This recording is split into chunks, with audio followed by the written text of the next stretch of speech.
Welcome to Late to the Game. I'm your host, Sean. I'm here with my co-host, Carl. What's up, guys? Thanks for joining us again. And our boy, Tom. What's up, guys? We're doing episodes 6 through 10 of Band of Brothers, and we got a lot to talk about from previous episode being 1 through 5, so let's jump right in, because we're going to start with episode 6, Bastogne. Yes, sir. All right, let's get into it. So episode 6 is narrated by Eugene Dockerow as we get to see the war through the eyes of a combat medic during the forest around Bastogne in the Ardennes. So this is cool. So we get this whole episode from the point of view of Dockerow. He's from Louisiana. He's got a southern accent, and we didn't really get to see him too much in episodes 1 to 5. We don't really know much about him up until this episode. Would you say that's correct, Sean? Yeah, we get a brief appearance from him in episode 5 after Moose gets hit. And besides that, you might see like a brief appearance of him in episodes before that, but this is the first real time you're hearing what he thinks about the war. And he's only one of 2 combat medics for Easy Company at this time. So you got to think, Easy Company, we said, has about 160 men in it at each time. To have only 2 medics to handle that amount of Army soldiers at one time had to be absolutely outstanding and overwhelming. In addition to just them being low in supplies. And then, they were really swamped at this point in the war. Yes, Easy faces the harshest winter conditions because this is going on. We start this episode right at the end of December, but the real battle sequences are happening in January. So, and a little bit in December. They have like a point on Christmas. Yep. So anyway, we're facing the harshest winter conditions in the harshest winter months. Easy Company is running severely low on ammo, food, and medical supplies. So one of the most important medical supplies was morphine. Yes. Sorry, it took me a minute to think about that. Morphine. And there's extremely low on morphine. Morphine was used to, doesn't necessarily treat battle wounds, but it basically acts as a... pain relief. Takes a pain reliever, exactly. Yeah. Pain reliever. And also, I believe, kills infection. Kills, infections in the spot. So, something that's important to get as quickly as possible, but also important to make sure you give the right amount. You give too little, it's not good. You give too much, you could kill a man. And they had the market on every soldier. That was the big thing when we first see Doc in episode 5 with Moose is... Winters and some of the other guys give him an amount of morphine, but they didn't mark it the right way. And Dockerow's concerned that if they gave him too much or too little, it's going to kill him. Right. So, super important. So, anyway, we're super low on that. Support artillery was also missing ammo until December 23rd, when supplies were airlifted via aircraft and brought the 75 mm howitzer that was needed. A little bit of a Christmas present. They got them right in time, baby. Mm-hmm. So the Air Force was unable to provide other food and ammo due to the harsh weather. Like we said, until this time on December 23rd, when they were able to drop this in, this was the only way to get supplies in. They're in the forest here. It's heavily surrounded, and can't not just get... from the forest. The Germans surrounded them. The Germans surrounded them. Yeah. Exactly. Not only that, just paint the picture of it for just a moment. Like, you're going through war during Christmas time. It's December 23rd. You're in. It's supposed to be the time that you are known for, goodwill and compassion to other people. Family. It's a time of family. Meanwhile, you're spending it in a foreign land, nowhere near familiar to your own home. You got first Christmas Easy's having without their family and in harsh conditions. Yeah, your family is practically your unit, and some of them aren't even present for it because of unfortunate casualties. It's a very disheartening experience, and I feel like that's something that they really put emphasis on when the episode really starts, just showing that they got really destroyed from that battle. Yeah. It really wore them down and almost, I would say, brought down their spirits a little bit. I would 100% brought down their spirits. Yeah. So the men of Easy here had to dig themselves mouse holes, which were basically trenches at the time, to hide in to protect themselves from all the fire, gunshots, bombings, all the bombardments, all the weaponry that the Germans were coming after them. I think it's interesting how they call those different animal holes, because I know them as foxholes. Right. Yeah. So some of them call them mouse holes. That's what I'm saying. That's weird. All different. Just different vocabulary. So combat medic Dockerow, as we mentioned earlier, he shines in this episode. You see it through his perspective. People are constantly yelling, "Medic! Medic!" And he's running all over through foxholes, and like we said, he doesn't have a weapon at this time, correct? He doesn't use a weapon. He doesn't use a weapon at all. It's very similar to Hacksaw Ridge in that he's one of those doctors that just chooses, or medics that chooses to not use a weapon. I think it's same for the other medic too. Same for the other medic. Yeah, exactly. So he felt he was best just shining just by helping soldiers out. So he's helping all these soldiers out while he's also scrounging for medical supplies. He's making do with what he can. Basic tapes, just basic patch shops to help people out as much as possible. So we get to Christmas Day. Unfortunately, it wasn't like World War I where they got to have a nice Christmas Day break and play a friendly game of soccer. Yep. Lieutenant Harry Welsh was actually wounded by a mortar shell explosion, and he was quickly sent back to Bastogne. Yes. As a result of his wound.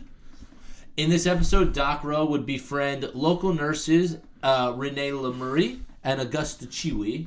So Renee is this female nurse that he meets who's she's working she was an actual person who worked in a field hospital in Nefertitow Street, probably pronouncing that wrong, but Nefertitow Street, which was some distance away from the barracks. So don't think Renee was actually paid for her work. If she was, she definitely wasn't paid any extra. She was an actual nurse at the time, but she was literally running a church full of soldiers. Yes. And literally doing the work of probably 10 nurses, just preparing, tending to their wounds and just taking care of everyone she could as best as possible. Unfortunately, we learned later that she was killed by a German bomb. A bomb dropped on this hospital, and she was killed. Doc Rowe goes back to because he almost had a little bit of a flirtation with her. Maybe not so much of a flirtation, but just they had a shared connection, a bond. Relationship. Yeah, they had a bond with each other. They could relate to each other. They were doing the same job. And anyway, so he goes back to find her, and he finds out that she unfortunately was killed by this bomb. Augusta, the other nurse, survives. And we end this episode as Easy is surrounded by the German army. They're getting bombarded. They're low on supplies. But Easy's got that good spirit. They refuse to surrender. Yes. So, what did you guys think about this episode?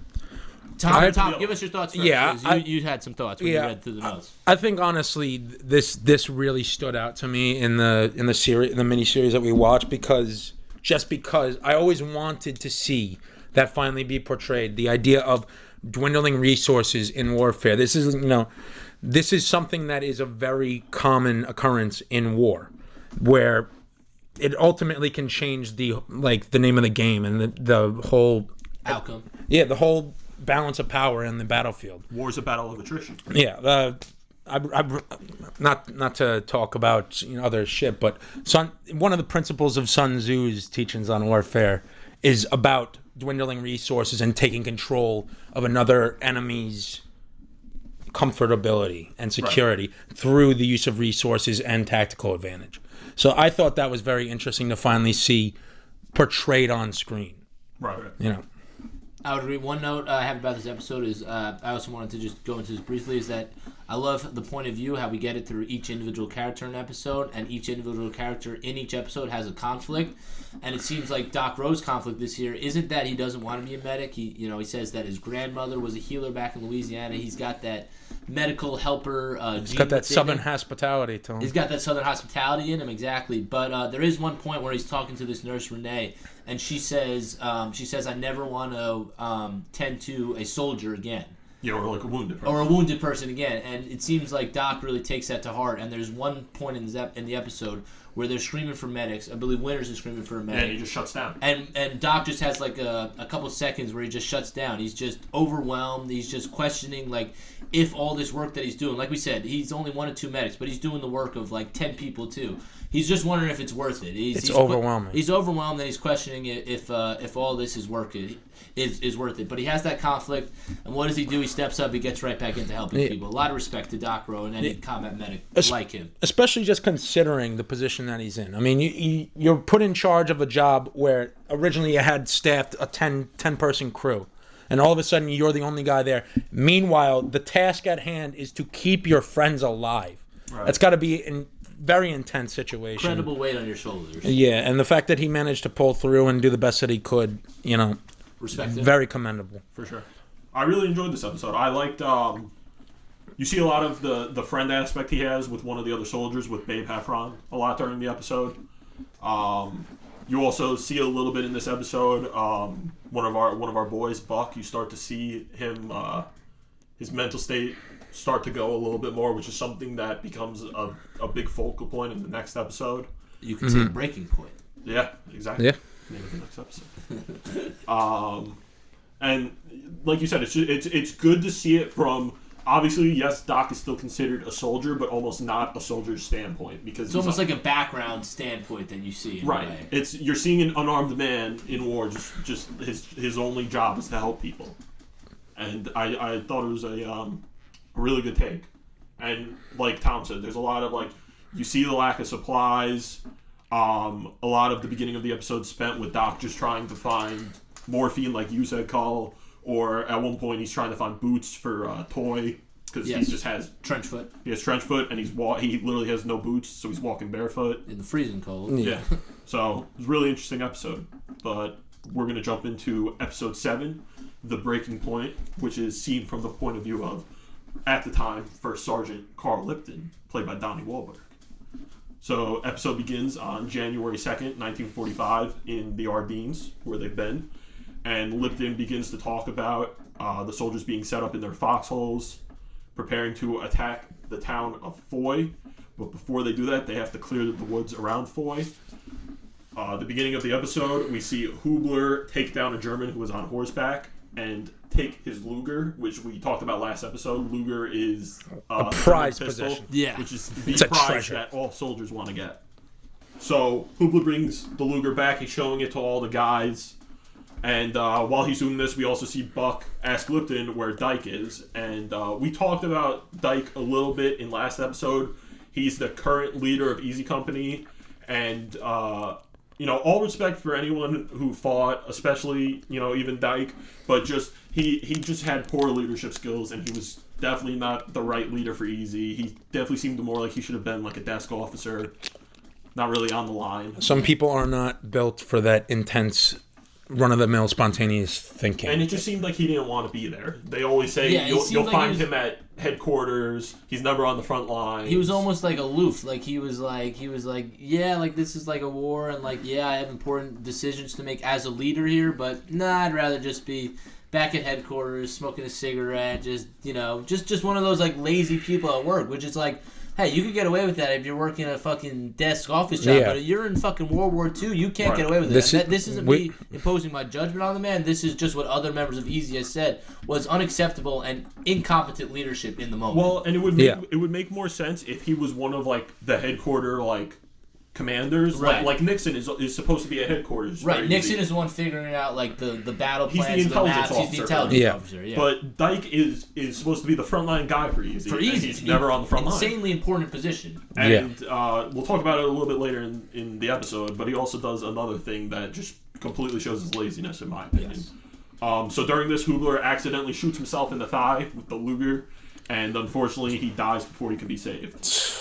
He ends up cutting a main artery in his leg with the shot. Unfortunate way, he got this prized possession, he showed it off, and it just you went can off unintentionally. Extremely excited. And this is the harsh realities of war, is that sometimes there's when there's no war, no battle. Yeah, and sometimes something as simple as a small leg wound can kill somebody. That is the reality of war. You're fighting through dirt and grime and blood, and anything can get infected, anything can be vital.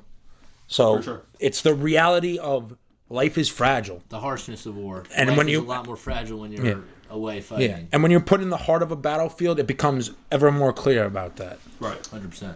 So Lipton goes to report this to Winters, and while he's reporting this, Winters also wonders where Dyke has been, and he believes that he should have been the one to deliver the report, which he should be. Honestly, any of the lieutenants should have been reporting this. It shouldn't have been one of the NCOs, but it's what Lipton does. Lipton's looking out for his men. Lipton steps up. Yeah. You see that big episode.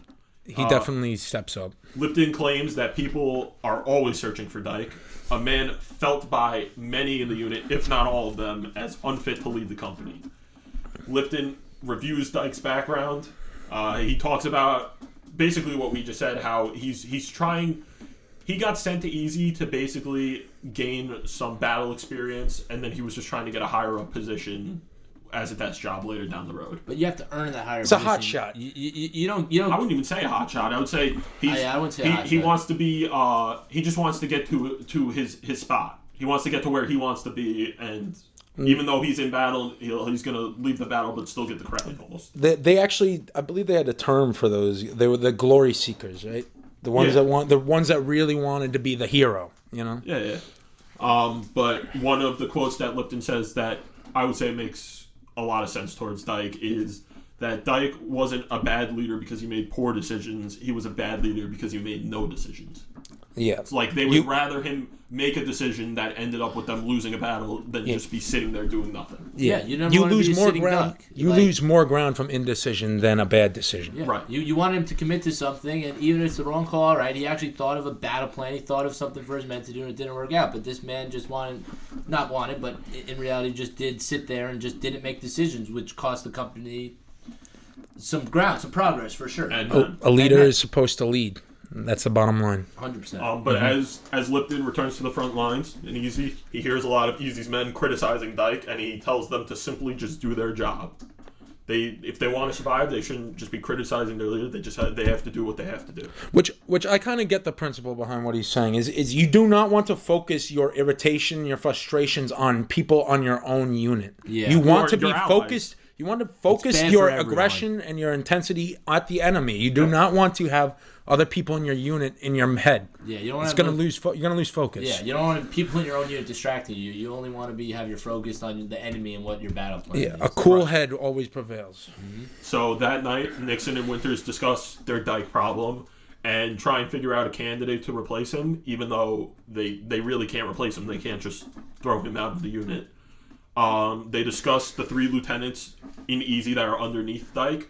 We have Peacock, who tends to not know how to read directions at all. He tends to always point at specific points in the map and be completely off. Just doesn't know how to read maps, which is a huge problem. They have their other lieutenant who just loves to scream. This is the Tom lieutenant. Yeah, he's kind of like Tom, where he's just he's very intense. At one point, they're literally just setting up foxholes, and he's screaming in a soldier's face for no reason at all.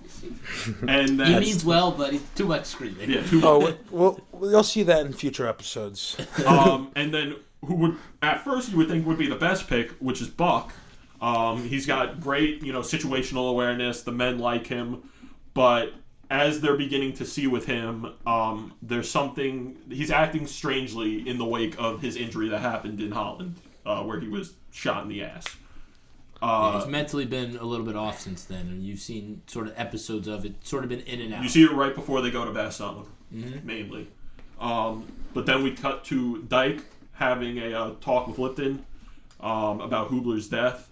He asked about Lipton's life previously to entering the war, and you could kind of tell he's just talking he has a reason for talking, but you don't know what it is at first. Mm-hmm. And then he says, "Is that the pistol?" And you could kind of tell he's trying to just take the Luger. Which, in my opinion... He's trying to get Lipton to be like, oh, yeah, you want it? Right. Yeah. And in my opinion, this is just showing his laziness almost again. He's trying to get a Luger without earning it. He's trying to, earn the item without the glory. And you can also tell that he doesn't care because then Lipton's trying to make small talk. He's trying to be like, what did you do? And he turns around and Dyke's gone. Always. He just walked away. He's always missing. Gone. Yeah. So Les likes to remark. Oh, we'll get there. So the next morning, Nixon receives a letter from Division informing him that he has been plucked to serve a 30-day furlough in America to promote the war bond drive. So very important during World War II. The war bonds, they had to sell them to the people in America to get ammunition, food, vehicles, all different things. So something very important that a lot of officers would have had to do. But Nixon chooses to turn down the offer and instead tells Winters that he should send Peacock, which ends up happening. Winters and Nixon then update Colonel Sink on the latest of their pending battle in Foy. They're still setting up, preparing to invade the town.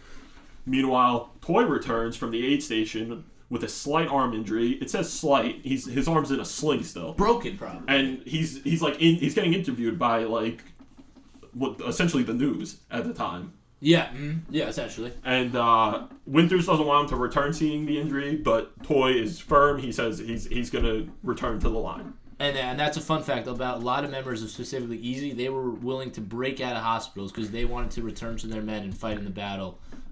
as much as possible. So this was like a real thing. It shows how much of a badass Toy was. He was like, fuck this. This arm injury is not stopping me. I want to return. I want to be with my boys. It just shows their connection, how close Easy was able to stay. And Garnier and the others warmly welcome Toy back to Easy. This is kind of a comical scene because as they're all making small talk, they bring up a lot of Easy's injuries and how a lot of Easy men are prone to getting shot in the ass. Mainly Buck and Popeye. I want to go back on that point though about him trying to fight through the injury to get in. I feel like that it very much characterizes the morality and the spirit of people during that war compared to other wars. Is everybody really believed it was an all or nothing bout where it was basically good versus evil. We need to come out on top or we are going to get annihilated. There's no in between. I would agree, but it's like Hull said. I feel like with Easy, there was a lot more of like because they had such a close bond with each other. No, absolutely, that as well. That even just like sold it for them immediately. They didn't have to think about it. But yeah, the attachment to your men also helps bring that kind of way of These thinking men have known into. each other since 1942. We're in 1945 here, so So it's not like they, it's basically like they spent like 3 years of college together, except. Instead of just being, fraternity boys at college, they're fighting Germans every fucking day. Brothers in arms. What's that? They're brothers in arms. They're definitely brothers. A little bit tougher than your typical hazing, yeah. Yeah, exactly. So on the afternoon of January 3rd, Easy Company moves again towards Foy. Lipton discusses platoon leader Spears, already a legend amongst the men for tales that may or may not be true, which we talked about last episode, namely if he ended up killing the prisoners in Normandy or not. By the late afternoon, the Americans returned to their foxholes overlooking Foy. So they had to keep switching off with other companies just so there was always one company prepared to attack the town if they wanted to do it at night, during the day, whatever. There, Lipton sees enemy troops but no artillery, which is good for them. If they don't get hit by artillery, it might be easy to take the town. Definitely will be easier. Lipton thinks the Germans are simply waiting for them to reoccupy the positions. Then, however, the Germans start bombing the American line. During the bombardment, Lipton recalls being a boy during 4th of July celebrations. Let's get into that a little bit there. Sorry, I didn't mean to interrupt. So, no, I agree. It's a little bit of a strange scene. It is. It's supposed to be. It's similar to how we're seeing Buck. Like, it looks, when you watch that, you're like, all right, this is a little odd. He's talking about being like a kid on 4th of July. But it also, when he starts describing it, it's like it kind of makes he's sense. trying to take himself out of the war for a second to like calm himself almost. Yeah. It's almost kind of like a meditative moment. It's like, wow, like these bombings, these explosions are going off in these trees, but it's like, it's also kind of like beautiful. Like we're in the snow. It's like these huge evergreen trees. It's like, it's like almost like appreciating like a sunset, but then he has to like quickly realize, fuck, I'm in the middle of a battle here. Right. And he has to snap himself back into it. But it seems like just like a realistic, like human moment that anyone could have where they have to like step out of the battle for a minute and kind of think about it. Yeah. I mean, any kind of moment like that can take somebody into a completely different headspace. Right. Exactly. You remember what you're coming back to. Yeah. Mm-hmm. So, meanwhile, during all this, Toy gets nailed by fire and unfortunately loses his leg. Such a sad scene. Yeah. And sadly, it gets worse. After the bombing ceases briefly, Lipton sprints out of his foxhole to rescue some of the men. They're trapped under the tree, right? Yes. Yeah. I forget who it is. It might be Luz. Or it might be Babe. Was Malarkey? Was Malarkey in there? He wasn't stuck under the tree, but Malarkey was on the line at the time. Definitely was on the line, yeah. So Toy drags himself through the woods and is eventually pulled towards safety by Garnier. His boy. While in the opening with Toy, however, the firing again continues and Garnier takes a hit and he too loses his leg. Which, especially for Garnier, is really rough. It's really knowing rough. what we knew about him in the episodes prior. With his brother and everything. Yeah, Garnier was like a tough South Philly guy. I learned that he actually, before the war started, he actually worked on in a factory developing war equipment. So he could have got an exemption from the war, but he said, nah, fuck that. I'm going over to fight. He wanted to join up. Yeah, he wanted to join up. So super respectable guy and like super unfortunate that he's going out of his way to save his friend who lost his leg. Well, I think he was doing it similar to like what Tom said with his brother. He doesn't want to lose another brother. Exactly. Basically. Yeah. Exactly. And then he ends up losing his leg too. You can take a loss like that in one of two ways. You can take it as a reason to give up or a reason to fight harder. Right. You know? Also, while this is happening, we see Dyke come up to Lipton's foxhole, and he says to Lipton, Sergeant Lipton, you get things under control over here. I'm gonna go for help. And he runs off again back to headquarters. And you could see the shock even from Luz. As Luz, he's not even trying to be funny at this point, but he just goes, "What the fuck?" Because it's baffling how many times this guy's just going to try to run back when they're in the middle of something that needs to get figured out. It's crazy that this thing, like, it's not even like he's on the front lines. They're just getting hit by artillery. This could have happened at headquarters too. Yeah. But he can't just get it under control with them. No. And he has to have. He's not even asking one of the lieutenants to do it. He's asking Lipton to do it. Who's an NCO? Yeah. Mm-hmm. Yep. But so Buck comes out of his foxhole, woozy at the sight of two of his closest friends being wounded. Then Luz tells Lipton that Buck is quote-unquote fine, despite how he looks. Nevertheless, Lipton later speaks to Buck, who seems unable to go on after losing his friends. He is taken off the line, ostensibly for trench foot, but Lipton reports that he had an emotional breakdown. So let's talk about this a little bit. Yeah. Compton in the book it's written that he was taken off the line for trench foot, but like in the show and in reality, he was taken off for these problems they had after seeing two of his friends, unfortunately be wounded. And the actor really sells it when the breakdown happens. No, he does. Yeah. And like we said, he was already having certain episodes, and then seeing his two friends lose their legs was just that breaking point, as the name of the episode is, where he just really couldn't handle it anymore. Yeah, it's a mixture of frustration, sadness, all kinds of emotions just coming together at once, and I really feel like the actor portrayed that very well. No, he does. Yes, So in the book, they said that he had trench foot.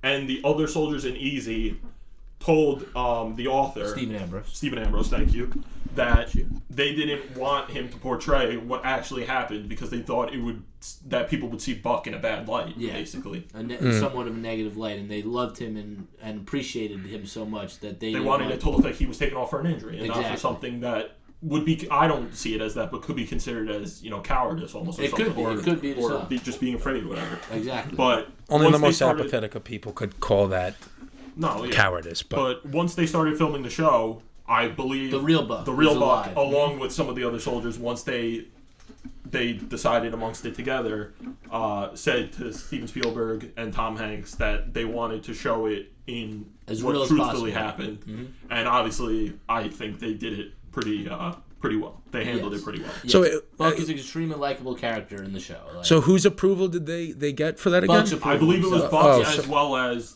they discussed it with the actual other men of Easy, because technically the other men of Easy made the decision to keep it out of the book. Which ultimately, much props to him for doing that, because that kind of aspect of war happens. Like I said, like we keep going over multiple times, it is not as simple as run and gun and capture the objective, It's not Call of Duty. It's not Call of Duty. No. It's nothing like that. It is real life. It is real people dealing with real issues. It's not just blood. It's not just blood you got to worry about. And you got to think, these weren't like fully grown men. A lot of these were like literally 19-year-old kids, and they have to deal with this extreme trauma. Not only that, you're not just losing your friends, you're losing your friends in very horrible ways. There's much gore and mutilation that happens on the battlefield that nobody talks about. Yeah. Nobody's built or meant to withstand. Nobody has been trained to withstand. And there's not any amount of training that can make you withstand that. Human beings have been desensitized to that for hundreds of years. Nobody had to expect that in the recent centuries. Even though, like we just said, it's not like Call of Duty, there is a scene that is going to come a little bit later in this episode that definitely looks like Call of Duty, which we'll talk about in a little bit. But as we keep going, that evening, Luz is mocking Dyke to some of the soldiers. He's mocking what he saw during the barrage. He goes, his voice for Dyke is honestly kind of spot on. He's like, Colonel Lipton, Sergeant Lipton, you take things under control over here, and I'm gonna go get help. Which I think he does it pretty accurately, but also pretty comically. And Lipton pulls him aside and says, he's like, your Dyke is spot on. And he goes, but I need you to do me a favor. I need you to stop doing that. And Luz says he's going to stop doing it, but before he does, he gives him a quick yawn, just like Dyke would do, and he goes, Because was always, even in the moments where he's getting kind of scolded, he's got to keep the comedy going. Because he wants to keep the morale up, you know? Yeah, definitely. and Lipton even laughs again and thinks it's funny. He's like, yeah, he's like, all right. He's like, damn, it's spot on. Like, I can't get mad at it. Yeah. But sadly, even during this comedy, more fire comes in from the Germans, and Luz has to watch his foxhole be destroyed with Warren Skip Muck and Alex Pencala in it, who both of them were actually really good friends with Malarkey, which we're going to see a little bit later. It ends up hitting him pretty hard. Yep. During the bombardment, Lipton gets struck in the arm by a falling tree. After that, a dud hits the foxhole that him and Luz are in, which is insane. Extremely lucky. So lucky, man. It's ridiculously lucky that, he barely survived. And I've heard stories about people with dud mortar shells and just the amount of fear going off in their heads. Yeah. I can't even imagine. Seeing yourself that close to death is insane. Yeah. So afterwards, Lipton begins to worry about Malarkey, who has now lost all of his friends in the war. He was also very close with Toy, Buck, and Garnier. Yeah, so those ones, they weren't lost to death. They obviously had... But they had to be pulled off the line. They had to be pulled, yep. So he doesn't know when he'll see them again. So Lipton tries to cheer up Malarkey by giving him Hubler's Luger and sending him back from the line to say goodbye to Buck as he leaves. So giving him the Luger is a very important thing, because from the very first episode, we hear Malarkey saying he has to bring a Luger home for his kid brother. So it's one of those things that Lipton does it just to kind of bring some light to Malarkey, even though he's struggling right now. It's great leadership by Lipton. There's not really much you can do at a war to cheer someone up, but he just thinks, man, I have this Luger, and this dude is really deserving of one for all the battles. Lipton doesn't want it. And Lipton doesn't want it himself, and he's like, you know what? Maybe I can cheer this kid up a little bit. He gives him the Luger, and you see Malarkey's very appreciative and happy of it. So yeah. It's a good moment. He lost a couple of friends, but he still got friends in the unit. Exactly. Still people looking out for him. It again shows Lipton, even just Lipton's a good leader. As an NCO, he's still, you can still see his care for his men. Yep. So Lipton finds himself concerned about the morale as they make their all-out assault on Foy the next day. Which is, the assault on Foy begins January 13th, 1945. Yes. I just got the date. So Lipton reports to Winters, finally telling him that Dyke is an empty uniform, meaning no matter where he is in the battle, he is going to provide no support in any way. Yep. Winters then tells Dyke of the game plan for attacking Foy. So even though Winters agrees with Lipton, he knows that at this time there's nothing he can really do, and they're just going to have to go on with the attack. However, during this crucial attack, after it begins on Foy, Dyke freezes up and holds his men down against the orders of Winters. And we see in the scene, Winters is pissed. Yes. Absolutely pissed. He almost runs out onto the front lines himself, which we see Colonel Sink gets mad, even more pissed about. Winters can't do, because Winters is running 3 companies. He can't just worry just about easy. And Winters the captain of the ship here, let's be honest here. Literally, so he's captain. He's the guy who feels the most responsible for his men. For Easy's success, too. Just the success of the campaign. Well, and it's one of those things that even after his promotion, and you see now he's supposed to be running Dog Company, Easy Company, and Fox Company, you could still see his connection just to Easy Company. Because he trained with them. He knows them the best. For sure. Yeah. But But he can't run into the battlefield lines because, like we said, he's got his promotion now, and he's got other men and other responsibilities. So he has to listen to Colonel Sink, but he almost doesn't listen to him. He almost runs all the way in. His solution for this is taking one of his other men from Dog Company, Spears, and sending him up to relieve Dyke of his duties. Also, during this assault, Frank Percani gets hit, while Lipton tells Dyke that due to his lack of decision-making, all of the men are sitting ducks. Screaming at him. Yeah. We're sitting ducks, we can't just be here. And Dyke just doesn't even respond to him. He's just too awestruck, and he can't really handle the reality or the harshness of the battle in this moment. Exactly. But right after that, Spears shows up to relieve him of duty, like we said, and Spears just takes the reins. He gets everything under control immediately. He's like, listen, we got 3 squads. I want you to take this one up the middle. The other one's going to flank around, and we're going up the middle with the other squad. Let's go. And you could see Lipton and Luz look at each other, and Luz is like, thank God. We finally have some confidence. We finally have a real leader. Yeah.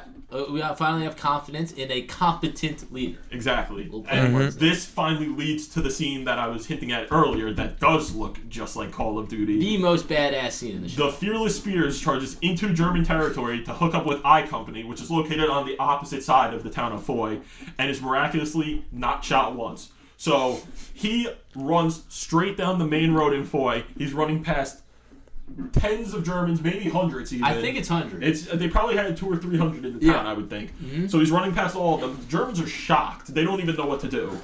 And they're just pointing at him. And Lipton's like looking at him like, this dude's insane. And the crazy thing is... Some people thought he had a death wish. Cause you got a death wish or something? And the crazy thing is, you see Spears jump over the wall that's separating them from I Company, and then Lipton goes, the crazy thing is, after he linked up with I Company, he came back.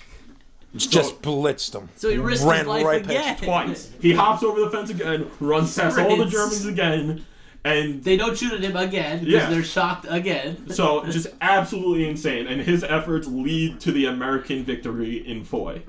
The carnage, however, is not completely over, because after they've captured the town, they discover that a German sniper has been hiding out in one of the buildings and begins to take out some of the men. However, Daryl Shifty Powers, who we consider, and most people who watch the show probably do, he's their sniper. The sniper of Easy Company. He's just a rifleman, but I believe when he was younger, he used to go out hunting with his dad. I believe he says in one of the episodes. Yeah. So he's the sniper for Easy Company. He acts very quickly and takes out the sniper with the help of Lipton. Lipton draws his fire. Lipton risks his life to draw his fire, actually. Yeah, absolutely. But he trusts Shifty. He goes, don't miss Shifty. And Shifty doesn't. Shifty nails him with one Shifty shot. basically says, say less. Yeah. Beast. So Easy Company spends the night in a convent, one of their first nights spent indoors in over a month, as they head for Haguenau in the Alsace. Yeah, Alsace is correct pronunciation, I believe. Lipton laments how many of his fellow soldiers were lost in the takeover of Foy. I have the numbers. Shoot. Easy lost a total of 45 men for the month spent in Bastogne, as well as another 37 men due to cold, pneumonia, fatigue of the fight, etc. So that's men that are dead, not just lost to casualties. So there's obviously more. There could have been more, yeah. But 45 in, like we said, that in Bastogne, from the actual battles, and then another 37 due to just the lack of supplies, cold, everything else related to that. And it's a super powerful scene because Lipton, as they pan through the convent, we see a lot of the soldiers who we know have been taken off the line, whether they've been killed or wounded. And it starts to gray them out as he talks about who is no longer in Easy Company and who they have left. Yeah, it's sad to watch. But at least they're inside a church. They've got somewhere warm to sleep for a night. So they have some Belgian kids singing to them to lighten the mood. Nice choir, a little background noise. Later, Spears talks with Lipton about the rumors that have followed him. Before we finish up, I guess let's discuss this a little bit, guys, because this was a big discussion for us when we watched. It's a debate, actually. Yes. Debate. Well, all right. Let's say what exactly Spears says to Lipton in this conversation, his exact words, and then we'll break it down and debate it. That sounds good. So we don't have his quote unquote exact words, but he says along the lines of. Lipton says to Spears, he's bringing up the rumors, and Spears... And then he brings up Greek mythology, Perseus. Yeah. As a comparison, which I find pretty funny. And cool, because I like Greek mythology. He's having a pretty chill conversation with Spears, and he says to Spears, why don't you just reveal to the men what happened in Normandy? He says, well, maybe if Perseus told the men how many men he conquered, he says something along those lines, then there'd stop being rumors. They're breaking his balls a little bit. That's exactly. Yeah. So Spears is basically... Trying to pry. Mm-hmm. Well, Spears is basically saying, if I end up revealing whether I killed them or whether I didn't, it can have negative effects on the men. So... Let's debate this, guys. So I believe when we first watched this, me and Tom were on the same page. My thing was... we're breaking down what his words, whether they reveal, whether they are fully, more so confirming that he did kill these Germans, or confirming that he didn't. Or confirming that he didn't, yes. Which do we think it leans towards more? So you go first. So when we first watched this, I took that as he didn't do it. Okay. Correct. Elaborate. Yeah, elaborate. Yeah, elaborate. So why?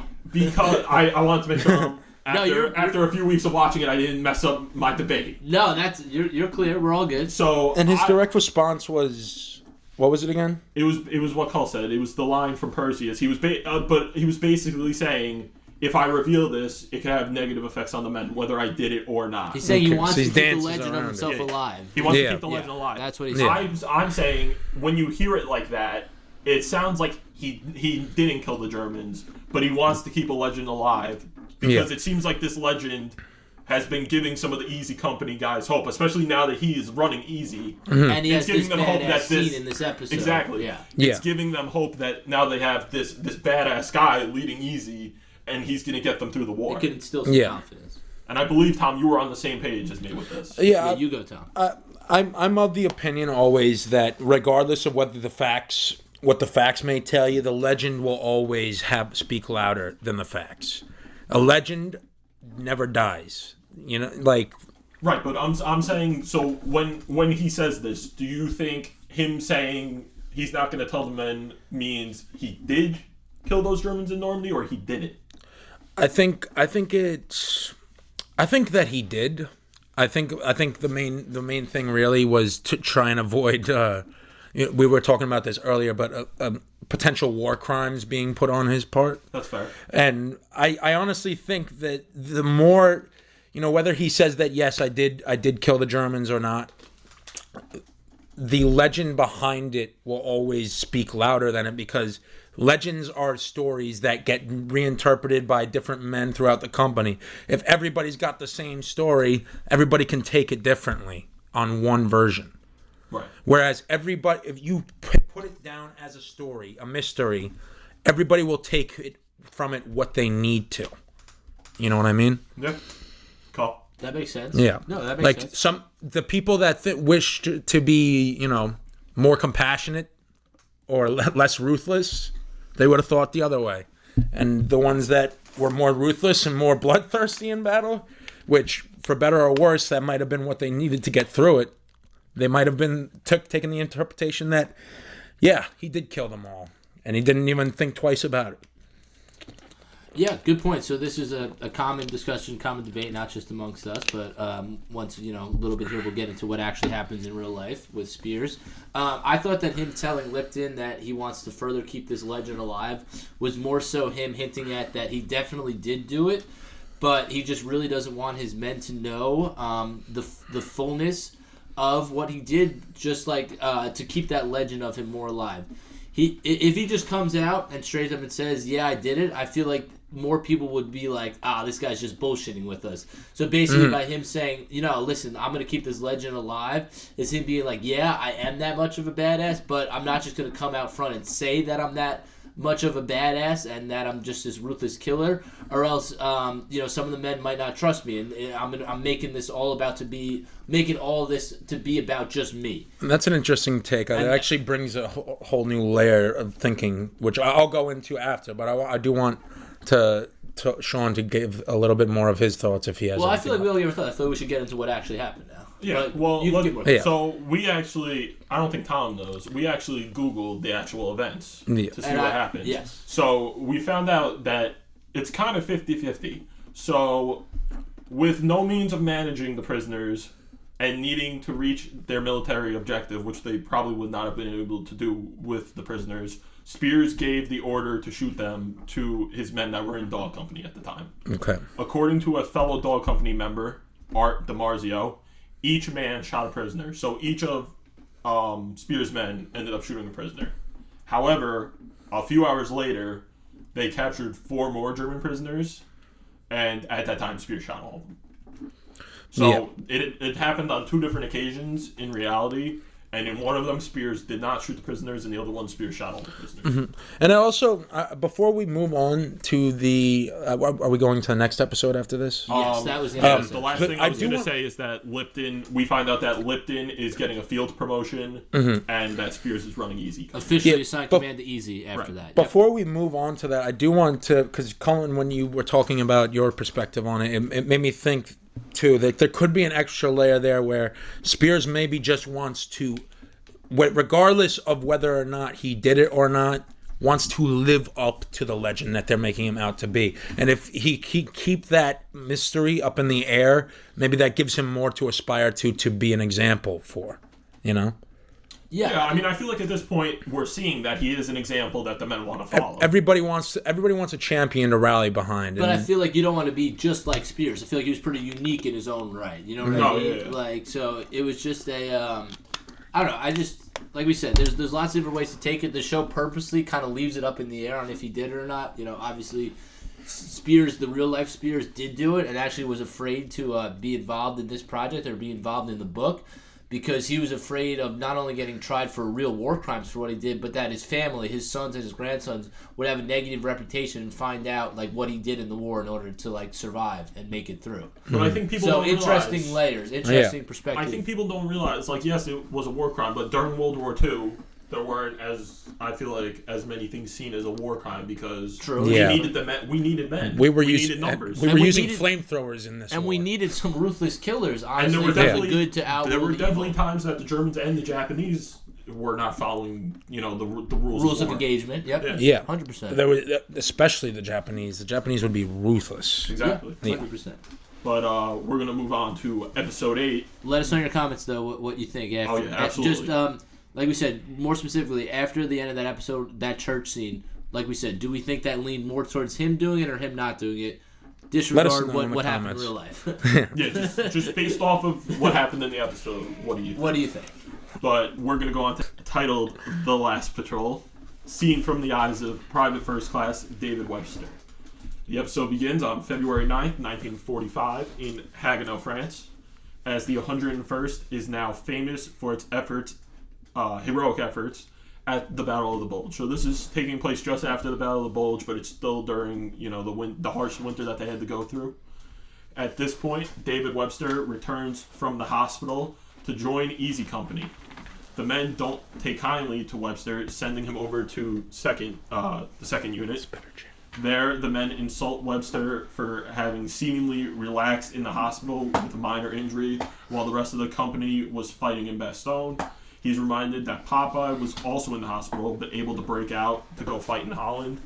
And Webster notes how many of the players have changed since he first served in Easy. So one of the major players we see now that Webster didn't know was a Private Jackson, I believe his name was. Eugene Jackson. Yes, Eugene sir. Jackson. That's his name. And even though he's lengthwise considered greener than Webster, he's newer, yep. He easily has more experience now since Webster has been sitting in the hospital, and he treats Webster to that extent almost kind of poorly. Gives him a cold shoulder. Yeah. As well do all the other men who were friends with Webster. We know Liebgott was pretty close with Webster in Holland. They were both wounded at the same time, taking the crossroads. Yep. And he also gives him the cold shoulder.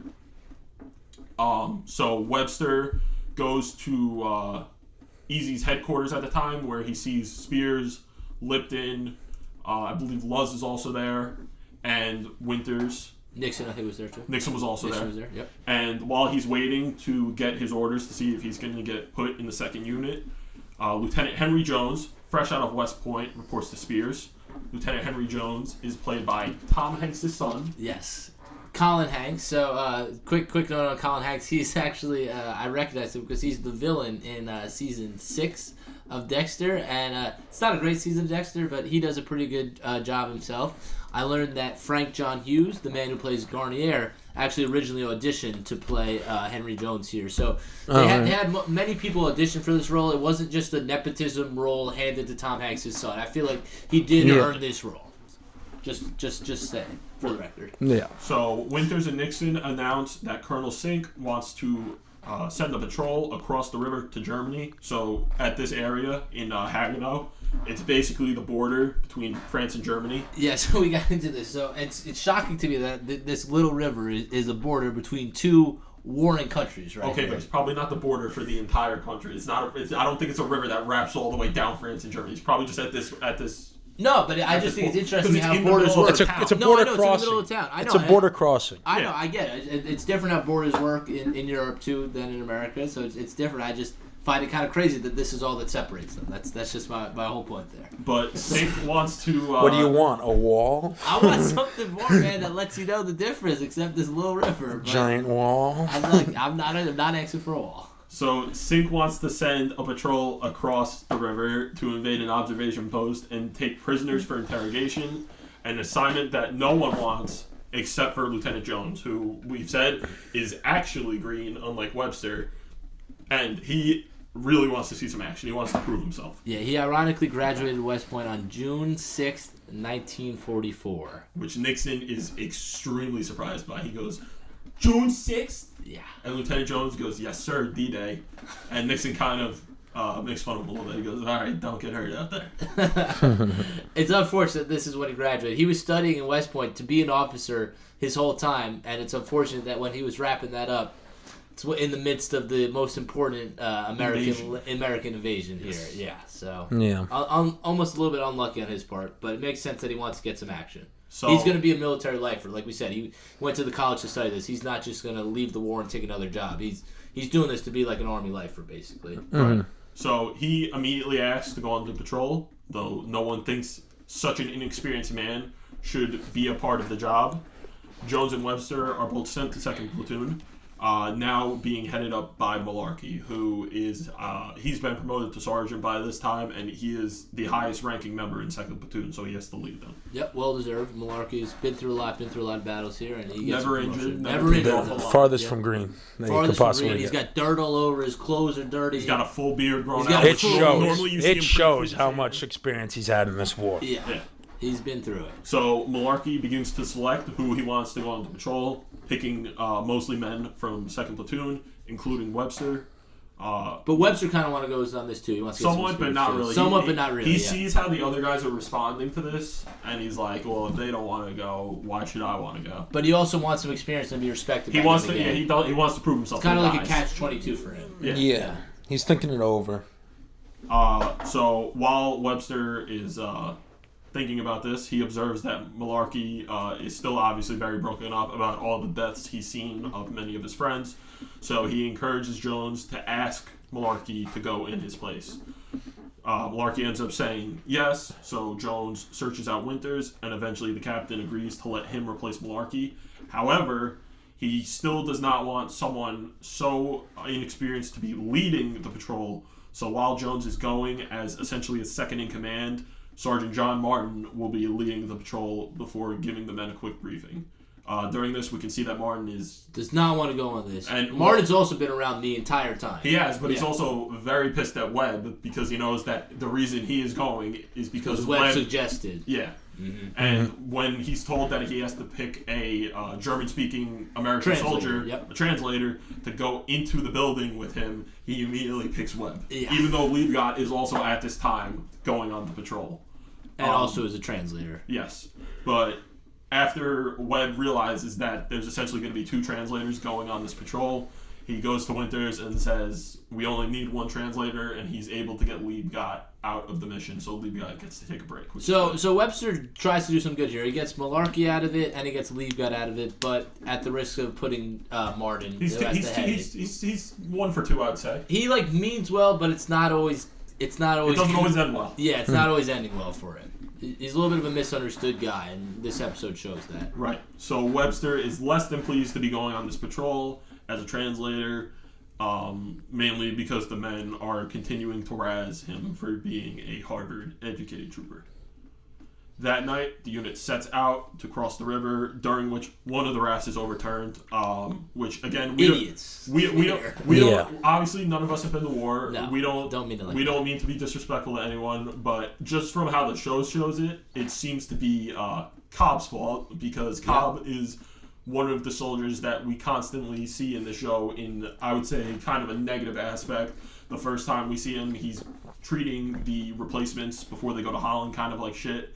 And Webb has to put him in his place and say, Cobb, you didn't help Easy Company in any way. You didn't even make it out of your plane in Normandy. So it's just one of those things where Cobb was probably a good guy in real life, probably a good soldier, but they had to use him as one of the kind of scapegoats. Yeah, the scapegoats, negative aspects in the show. Once on German soil, the bullets start flying at Easy, but the patrol is nonetheless successful in extracting 3 prisoners and bringing 2 of them back across the river. We'll explain what happened to the other one. However, during the raid, Eugene Jackson is hit by debris from an exploding building during the patrol and eventually dies from his injuries. So we're going to talk about this a little bit more because he's not destroyed from he's not hit from a destroyed exploding building. He gets hit by his own grenade. Yeah, we got to debate this here.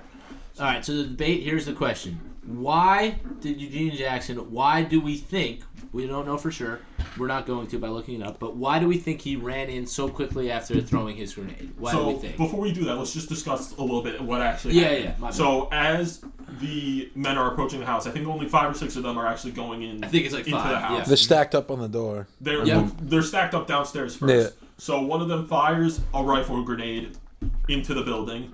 I believe then they stack up on the wall. Jackson throws his grenade in. The rifle grenade goes off. Jackson goes in. His grenade goes off, and he ends up taking some shrapnel. So my thought is he saw the rifle grenade go off and thought it was his grenade. Or that they went off at the same time. The other thing I was thinking is obviously he's in war. It could have just been nerves. He could have just been like, I want to get this done, get home. Yeah. But those are my two overarching thoughts on that. It's a little bit foggy. I think it was a combination of things. I think it was a little bit of like just seeing red and being very intense in the middle heat of battle.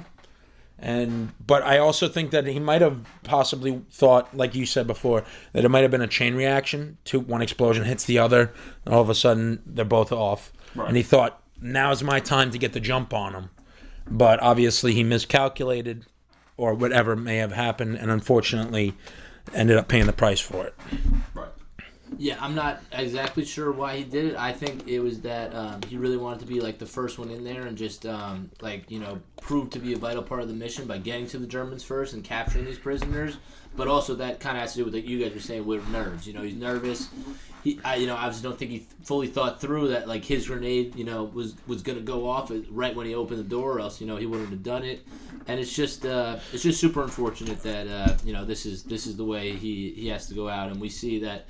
After he succumbs to his wounds, Johnny Martin, who led this battle, is extremely saddened by Eugene Jackson's death here. And it's not so much of a debate, but Tom and I at the moment, we both questioned right away, and we're both upset about why he ran in so quickly after, because we knew what was going to happen. We knew the grenade was going to go off right on him, and it was just like, fuck, we were just frustrated that this was the decision he made in the moment. But honestly, in hindsight, too, there's another layer there. Wasn't the layout of the room, there was like a second floor almost, wasn't there? The main floor was a second floor. So they after the rifle grenade was fired in, they stacked up on the stairs that were located outside of the building, leading up to that door, which was the room they were raiding. It is possible he just thought that both of those grenades went off and he wanted to rush in, wondering if there were any remaining forces in that room to clear out. No, he definitely could have. Yeah. The other thing I wanted to say, too, is kind of off what you were talking about a little bit, Colin, is like the glory seeking. I could see it from Jackson, but there was also, which we talked about a little bit during the episode, there was, I forget the guy's name, but he was a runner for Easy Company. He had seen close to no action, and he volunteered to be on the patrol. I would have thought that would have been something that he would do, right? And we see once they bring Jackson back towards the French side, he ends up losing it, this guy.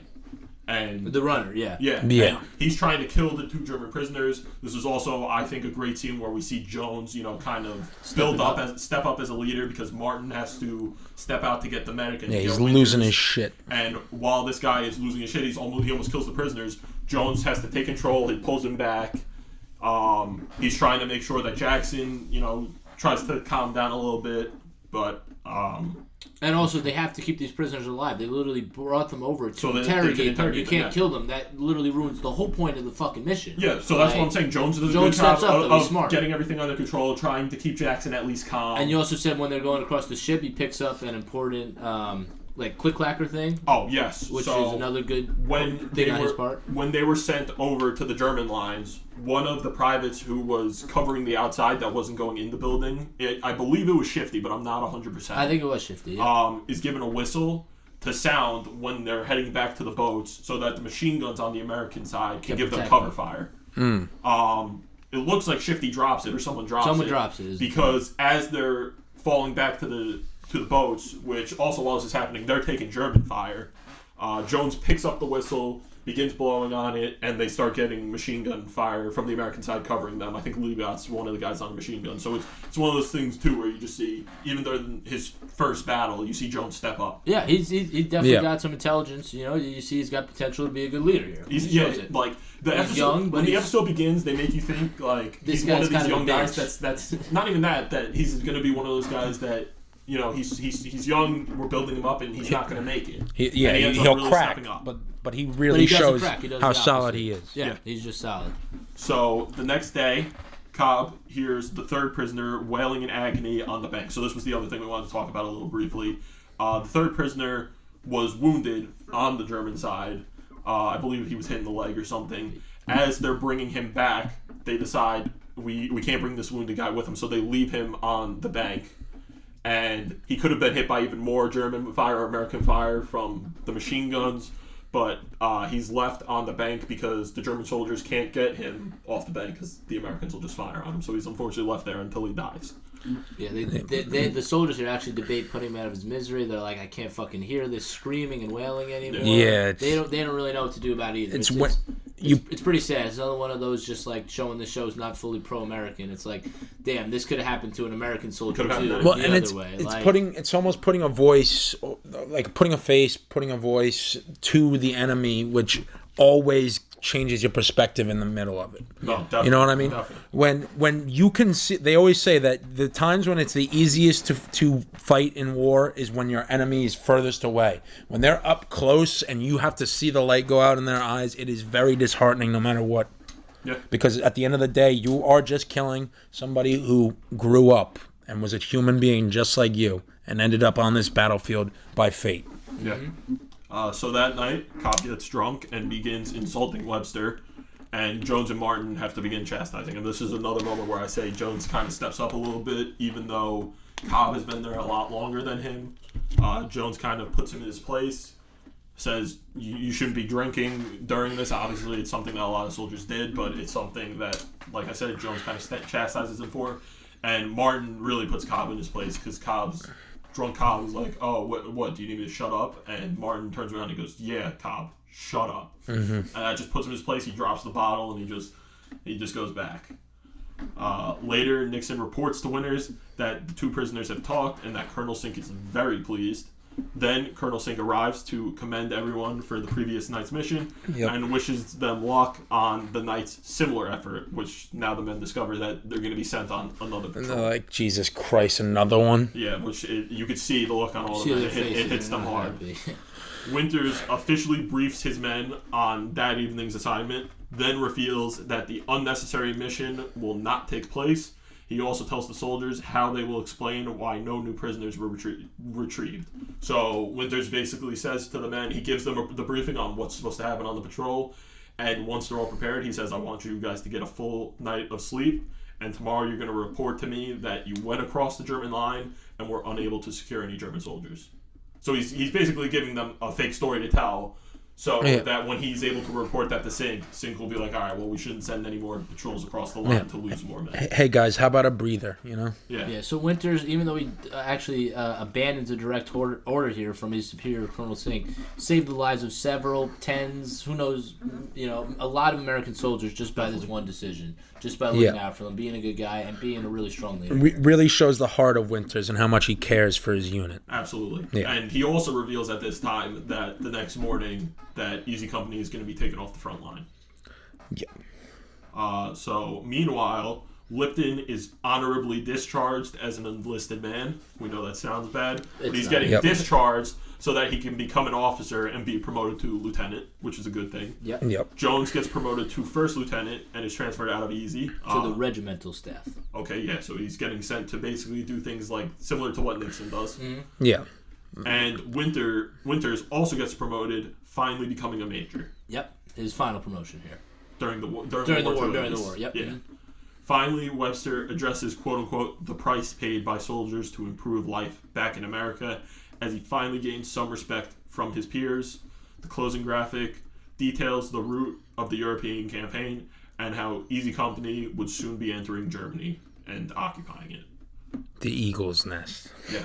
So, overall, guys, what'd you think about this episode? What'd you think about the winter arc or the Battle of the Bulge arc overall? Kate? I think it was a very, very intense episode. Yep. Very much shows the squad mentality of smaller units going into what is essentially like a reconnaissance mission. I was going to say it's almost like the first like covert operation. You see like a stealth operation almost. Yeah, it's almost not even a full-on offensive. It's more just for intelligence and capturing information more than anything. Yeah. But also, I think it's important to note too how it shows the cooperation and also communicative dissonance. Me with my word salad, but fucking the dissonance between the newer guys and the hardened veterans and how much differently they handle themselves in the heat of battle. Right. Obviously with Jackson and everything that happened to him, and I believe Bull was a big part of this one, right? Not of this episode. Big, no. I wouldn't even. Sadly, he doesn't get a lot, even in the Battle of the Bulge arc. I keep saying arc, but like these 3 episodes. Yeah. My boy Abraham. He gets some appearances here and there, but he's not one of the bigger characters. I feel like there's 3 platoons in Easy Company. I feel like the Battle of the Bulge arc focuses a lot on second platoon, which is like we said, it has Malarkey, it's got Liebgott, Luz makes some appearances in it, but what do you think overall? This episode? Yeah, this episode, the arc, whatever you want. No, yeah, this episode's cool. Like we said, it's kind of like almost like a spec ops, like a secret mission that they have to undergo here. It's cool to see they execute it correctly. It also shows the harshness of the war. It's sad to see Private Eugene Jackson died. I liked Colin Hanks here. I liked him as Jones. Like we said, he almost gets like an character arc in and of himself. In this episode, we're unsure what to think of him at first. He's green. He, thinks he's almost entitled to lead this mission just because he went to West Point, and then Winters has to put him in his place. But then he finally does get a chance, and he does well in it. Sorry, I don't mean to be going on here, but anyway, I like Jones in this episode. I liked Colonel Sink. I have a fun fact actually about Colonel Sink. So Sink's actor, his name is Dale Dye. He actually fought in Vietnam, served 3 different tours in Vietnam, was shot 3 times in Vietnam, and served over 30 years in the U.S. military. After he came home, he was sick of watching war movies that didn't portray battle scenes or didn't portray soldiers accurately, so he actually ran a boot camp for the actors in Band of Brothers, and actually appeared as a military member, as obviously Colonel Sink in this show and in many other military movies, famous military movies. He worked with Oliver Stone in his Vietnam trilogy, and so I just wanted to give a shout out to Dale Dye. So this guy is both a decorated soldier and actor, and very, very possibly a vital part in what made this series portray the action so realistically, yeah. Yep. So and he, like he said, when he got back after he finished his time in the military, he moved to LA, and he said that his mission was to help Hollywood portray life in the military and just portray war movies more accurately. And I think he does a great job with that. Not only in this episode, but all his appearances. He's a good actor. He's a likable guy. So just wanted to give a quick shout out there. And yeah, I thought the whole their whole time over here was almost tough to watch. You see a lot of people lose their lives, but it shows some of the best battle sequences here. So I really enjoyed it overall. Yeah, we're right on. Overall, I really like this episode. This is probably tied as my favorite episode, along with episode 10. Some of the brief things we forgot to mention, but I also think are really good for this episode. We see Prakani come back after he's injured in the previous episode.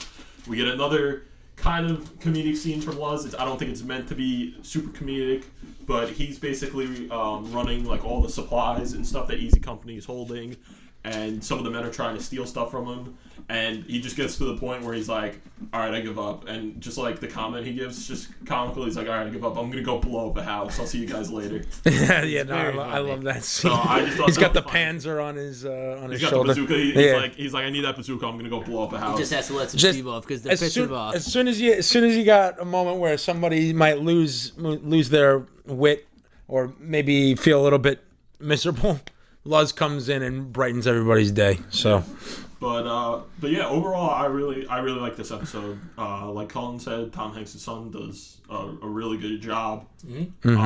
Webster is probably one of my favorite characters that we see. Word. And yeah, just the Battle of the Bulge arc in general. It's just a lot of action done really well, and it does a lot of really good storytelling for a good amount of the men. Yeah, I think either episode 7, which was the last one. The Sergeant Lipton arc. Yes, the last one we did, which was also a very titled "The Breaking Point," is my favorite. Probably my second favorite. I think episode 10 is overall my favorite. The last episode. Word. So much good stuff in episode 10. I would say overall the patrol episode being one of my favorites. All right, word. Yeah. Word. Cool. Ultimately, that and episode 6, like we talked about before, with the medic, with the medic, and just the pure lack of resources. Right. I feel like that is not portrayed enough. Yeah. All right, cool. All right, we're going to take a quick break, and when we come back, we're going to finally come to the beginning of the end for Easy Company with their invasion into Germany and the occupation that stemmed from that. Just got done chilling. We're back from the break, starting with episode 9, Why We Fight, seen from the point of view of, at the time, Captain Lewis Nixon. And just a disclaimer for everybody, this is a very dark episode, and it's going to be going over some very serious subject matter. Yes, and it's from the point of view of Nixon, who is my favorite character in the show. Yeah. So, episode begins on April 11th, 1945, in Thalem, Germany, as Easy Company surveys a city's overwhelming wreckage, while several residents play Beethoven on violins to make the scene less painful. 1 month earlier, in Strzelberg, Germany. Strzelberg. Sure. It's the most German name. I have it spelled S-T-U-R. Oh, I have S-T-R-U. Strzelberg. We'll look it up while we're talking about this. Whatever. Easy Company finds no resistance as they enter the country. George Luz tries to speak to a frightened German girl, but struggles with a language barrier. He gets the taste slapped out of him by this girl. And while he's doing that, Pecani's stealing eggs from her farm to make some omelets. Funny scene. The men find, quote-unquote, good fraternizing in Germany as they take over residents' houses and play finders keepers with their possessions. So do we want to talk about it here, or do we want to keep going to 10? No, save it for 10. Save it for 10? All right. Yeah. But this is just, again, another point where we see that the American soldiers, when they were landing in different countries, they were taking the possessions of people as things to bring home to family or just keep. Yes, without their permission. Yeah. Taking these things. So they were commandeering their items. Yeah, commandeering. So meanwhile, we see Nixon brought into the town on a Jeep. He is distraught and has continued his heavy drinking after a disastrous combat jump. Winters tells Nixon that he has gotten demoted from Regimental S2 to Battalion S3. So he's still a captain, but he's just, instead of taking care of a lot of more men in Regimental 2, which is more of a prestigious rank, he's been bumped down to Battalion S3. Yeah, so you don't get to see any of his jump, but you see he's very distraught by it. He says that he's the only survivor from his plane to Winters, which that has to be rough. Yeah. And once he hears about this demotion, he doesn't really care. He's more concerned with what he should write to the parents of the soldiers that he has just died. And Winters' response is to tell them that they died heroes. And Nixon's like, do you really still believe that? And later, Nixon gives the men of Easy the latest current event news that is going on in America. Yeah, so when you see this interaction between Winters and Nixon, and he's breaking down how he's regretfully writing these letters, he doesn't know what to say, and they're like, man, do you and he says to Winters, do you really still believe that they're all heroes? And it's like, I don't know, it's hard to answer that. It's like, it's an impossible conundrum. These guys are willing to risk their lives, but is it fair of me to lie to their parents and say that he died, he just died a fair death, he didn't suffer, and your son's a hero? When that's not always the case. That's not always what went down. And had to be tough to be the one having to write all these letters and break that news to the families. And it also draws a parallel between fact and fiction in that we'd like to believe that everybody died in a blaze of glory, everybody who died a hero. But the sad reality of war is a lot of people died very unceremonious deaths. And it's a tragedy, but that is the reality of war. Again, I feel like it's been reiterated like every episode, but that's what the show itself tries to cater to. It wants to show you the harshness of war. It shows you the realness of it. So it's important that on the podcast we're also keeping it real and letting our listeners know the same thing. Yeah. Sticking with Nixon, real quick, I think you have a fact or two on him. Yeah, right? so I have some fun facts on Nixon. So Nixon actually never fired a single shot the entire war. He was always a misunderstood guy. He actually was. He went to Harvard and kind of grew up with some class, some wealth to him. So he kind of not necessarily like felt entitled, but like he kind of felt that he was kind of just above some people, and he wasn't always the closest with any of his men. Winters was kind of really the only friend that he had throughout the war. He was, Right. like they were boys. And, kind of seen through all the other episodes. Like you don't see him have like a super tight relationship with anyone else. He has a tight relationship with Winters and with alcohol, which was also true in real life. He was a huge drinker in real life. He had a favorite kind of alcohol. And he was also in a very high position. He was in high position. Yeah, he had to figure out like specific battle plans. He was the intelligence officer. He was Winters' number 2, essentially. Yes, somewhat. Not directly by rank, but their relationship. He was. His once Winters got promoted to major. Yeah. Yes. But Nixon basically, as an intelligence officer, also gave Easy Company any intelligence that they had received about German positions, all those different things. And then, he was spreading it to the men. Also said he got the current events from America. He knew when a certain country surrendered. He was kind of the first one to get that news and to break that news to them. There was also a very funny scene, another, not very funny, but pretty funny, was seen when he's spreading the updates on America. He says that Oklahoma is back on Broadway, and Luz goes into a little bit of a song and dance. He goes, Oklahoma, and he gets all of the other guys in, and this is the first time we see a newcomer, Patrick O'Keefe, big Irish guy, huge Irish guy. Let's go. He kind of, being the green guy, he kind of gets made fun of by the other soldiers because as he's singing Oklahoma, he kind of gets a high pitched voice. Yeah, he's a soprano.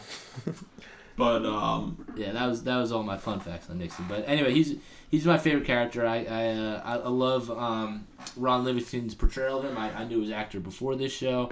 I heard him talk actually on a different podcast about how seriously he took the role of Nixon. It was kind of his first serious role, branching him out from a comedic role, and how he actually got really close with Nixon's wife at the time. Nixon was not alive during Band of Brothers when they were preparing the show, but he got really close with his wife, and that Nixon's wife and family still refers to him as Nixon, which is pretty funny because they said that he said that he looked like exactly like the real Nixon, like just a striking resemblance to him, and he said he really wanted to take it seriously to do his best to bring life to this character, and I thought it's a really really great performance here by Ron Livingston as Lewis Nixon, and I'm glad that he got an episode of his own, and I was always really excited for this episode. So, Sean, get back into it. So, word comes in that President Roosevelt has died, sadly. Yep. Succumbs to polio, correct? I believe so. Yeah. Watching for any signs of Germans, as we've talked about, the newcomer, O'Keefe, receives an onslaught of rude comments from Frank Bracane when they compare combat experiences. So, like we said, O'Keefe was the green guy. He hasn't seen any action yet. I believe when he's talking to Bracane, he says that he literally got out of out of training fully about 6 weeks ago. And Bracane says that he literally hasn't seen home in over 2 years now. So they're just kind of comparing. O'Keefe wants to see some battle, kind of wants to see some action. But Bracane's like, no, you don't. You haven't even seen action yet. You don't know what it's like. And also, too, it does seem like there's a little bit of like friction between the two of them, and that they. Do you think it has anything to do with their ethnicities? With the Irish and Bracane's Italian and O'Keefe's Irish, so I think it might be a little bit.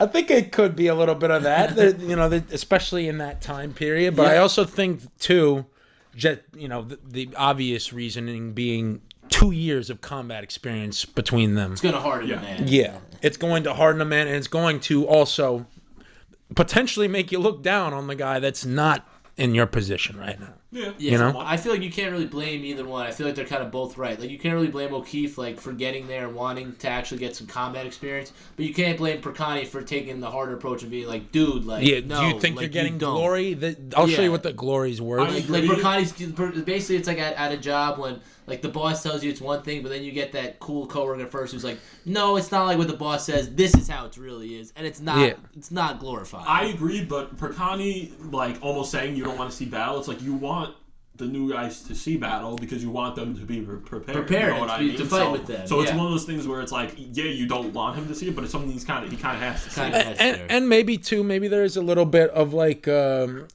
kindred spiritness to it. Maybe he was in O'Keefe's position at one point, and that is why he got to the place. He probably was in Normandy. Yeah, he's one of the original members. Yeah. Where he wanted to glory, he wanted to do his part, he wanted to do whatever he could to make a name for himself on the battlefield. And you know what? After 2 years of campaigning, you see what he sees what it's gotten him, and he doesn't want O'Keefe to get the wrong idea. Yeah. You know.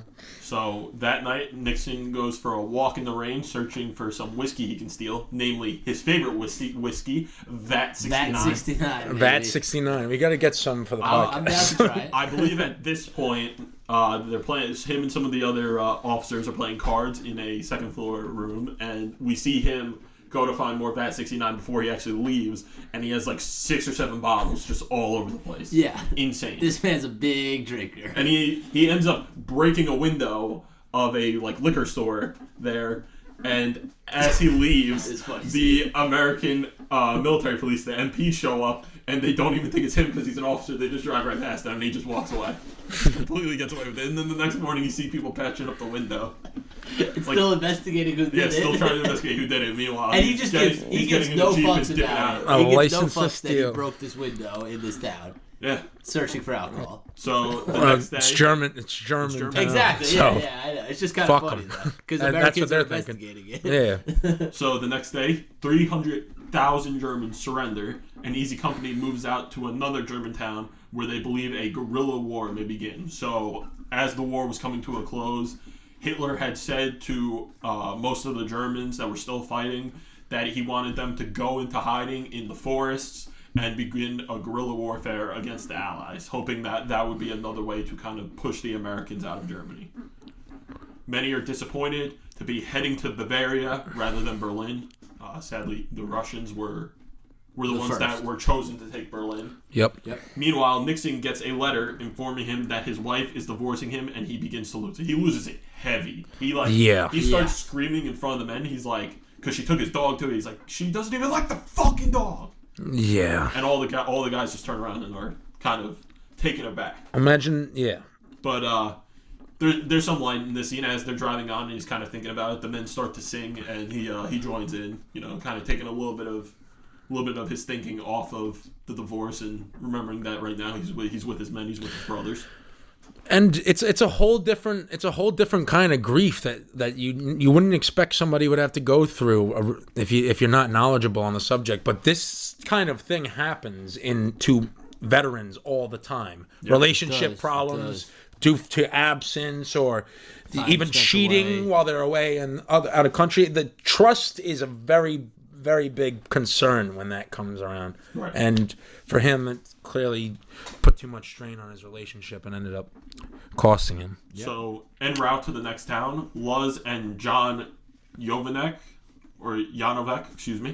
discuss why they are fighting the war. Another funny scene from Luz, because Janovac is reading a paper from America, and it says that they are fighting the Germans because the Germans are bad. So Luz leans over to Percani and he goes, Frank, you hearing this? Sounds like we're fighting the Germans because the Germans are bad. I wonder if there was any local German newspapers that they could have picked up that would say the opposite. The Americans are and bad. Then Luz could have been like, we're fighting because we're bad. Yeah, and then Luz could have made another joke about it. That's nationalism at its finest. Yeah. Also, John, I probably just actually honestly mispronounced that. I think it's Janovac, played by Tom Hardy. Tom Hardy, yes. At the beginning of this episode, He's fucking the girl. He's really And Spears walks in on him. Spears 999. Spears. She's hot too. Spears kicks in the door, and it's not even for anything important. It's because he had Janovac steal some china from another house. Yeah. We learned that Spears is very big on taking German china and sending it home to his parents. Yep, that's right. Well, he says sending it home to his parents. He might be keeping it. He might be selling it. We don't know what he's doing with it. But sending it back to his house. So. Yes.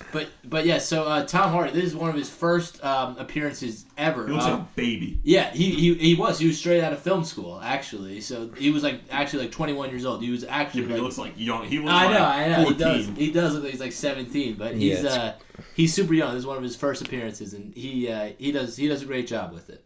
So while they're talking, Webster and Liebgott talk about their plans upon returning to America. Liebgott and Webster also get a kind of comical scene.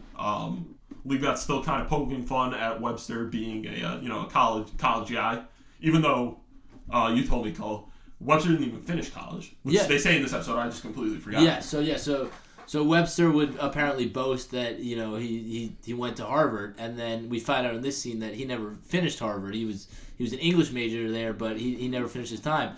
And Liebgott's like shocked about it. He's like, "Man, you're always bringing up Harvard. Like I always assumed you finished it." He's like, "Why does it matter? I'm going to go back and finish." Well, he's also like, "I don't bring it up as much as you guys do. You guys always call me college boy." Exactly. Yeah. But what do you care? You're the guys who labeled me first. Exactly. But him and Liebgott have a kind of comical scene because Liebgott's like, "So what did you study? What are you going to finish?" And Webster's like, "Literature." And Liebgott's like, major, "No way! I love literature." And Webster's like, "Really?" And Liebgott's like, "Yeah, I read a lot. Mainly Flash Gordon, though." Which Flash Gordon was like, I believe he was like comics. And No. stuff. There was like a serialized, like really popular, like He-Man type of thing back in the day. Right. The youth really loved them.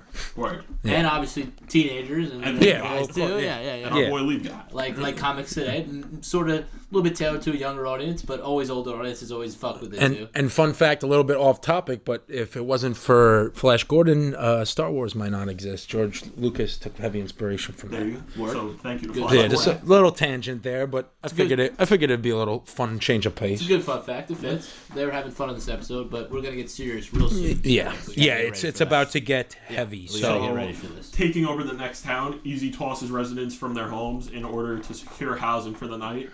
Also, Nixon and Winter's Jeep passes a group of Nazis marching away in defeat. This is the next day after they've secured housing in that previous town. This is when they're the French soldiers are taking the Germans as prisoners. No, this is the scene where they're driving down the highway, and in the center of the highway you see like thousands huge of soldiers. march, yes. Thousands like of soldiers. based on like a highway. Yeah. Yeah. And Webster begins to taunt the German men for forcing him and the others to travel across the world to fight. I believe this is a pretty powerful scene because Webster first starts calling out the German officers because they don't even march. They're riding on like a horse. They're making all the men march. Right. But also Webster makes a very good point. He's furious that the Germans, had to start this war and that all these Americans are away from home, missing holidays, missing meanwhile, family, all these things just to fight. And or that the Germans are going to end up surrendering. Right. Yeah, we're defending our country from your potential occupation, and meanwhile we're over here. We got to put you in your place. Back in your place. Yeah, we're away from home to defend ourselves from you. Right. Which is real, kind of relatable. It's almost like Webster's like talking a little bit of shit here, but it's like he's warned. He's angry. There's definitely something that probably would happen. Like you'd wanna, you're frustrated, and you won, so you could talk a little bit of shit. And I wouldn't doubt that the Germans might have been given some of that back in the other side of the fence. At this point, they really can't give much back. Well, no, I mean, if the roles were reversed, I believe these are the 300,000 that surrendered. Yes. So. But anyways, they arrive in the next town, and Winters orders his men to take over the town. Do you know the name? Because this is Landsberg. This is Landsberg. Okay, yeah, got it. So. Or it says sent to a village near Landsberg. It's probably Landsberg, or if it's not, Landsberg it's very or close village to it. Near Landsberg. So that's the point. One small group led by Bull. There you go. My boy. And including the gun-ho O'Keefe, and I believe also Percani's with them. And Webster. And Webster and Luz. Yep. Head off into the surrounding forest. Just want to mention one more funny scene from Luz this episode, and then we're done for the episode with Luz's comedic. Yeah, then it gets real heavy. as they're patrolling through the forest, Percani goes to Luz. He goes, "Hey, doesn't this look a lot like Bastogne?" And Luz goes, "Yeah, it does. Except, we got warm beds, hot food, and the trees aren't fucking exploding." But yeah, other than that, it looks a lot just like Bastogne. And Percani goes, "Yeah, right?" And Luz just is so done with him. He goes, "Bull, do me a favor and slap him on the head." And then you see Bull just punch him in the head. Lightly, though. Yeah, lightly. He's not like knocking him out. Yeah, it's a friendly punch. A little Abbott and Costello routine for a little bit. So, into the serious stuff, guys. Yes. They eventually stumble upon what appears to be a concentration camp abandoned by its German guards. Countless emaciated and still imprisoned Poles, Gypsies, and namely Jews remain behind its locked gates. And Winters is quickly brought by Percani to survey the harrowing scene. Percani runs back to the town to tell Winters. Literally sprints back. And they begin to release its inhabitants, many of whom are overwhelmed at the sight of their saviors. Liebgott, one of the few Jewish members of Easy, and who can also speak German, tries to communicate with the prisoners to learn what happened to their captors. One of the Jewish prisoners informs him that there is also a women's camp at the next railroad stop. So just to touch on the real life situation, which Cole looked into a little bit. Yes. The camp in real life was apparently not as close as the show makes it out to be. The show makes it out to be, relatively close if Percani's able to run back. We're thinking like a mile or two. Even it's about a mile or two. Yeah. yeah. But it makes it seem like it's very close, and that the women's camp is also. I mean, if it's only a train stop away, it's also probably relatively close to the town.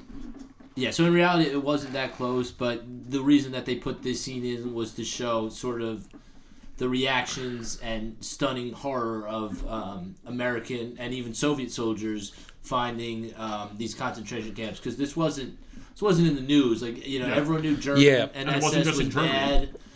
It was all across Europe. It was all across Europe, but the finding of these harrowing sites was so intense for these soldiers. They finally thought that they were at the end of this war. Germany surrendered. Things should be good, and then they're finding these concentration camps, and they're like, "Holy fuck! Like this was so much worse than we thought." And to think about it, the thoughts going through their heads, it's like this is what the war started over. I mean, obviously, there's more technicalities than that, but this is what you were fighting to. This is what your victory would look like.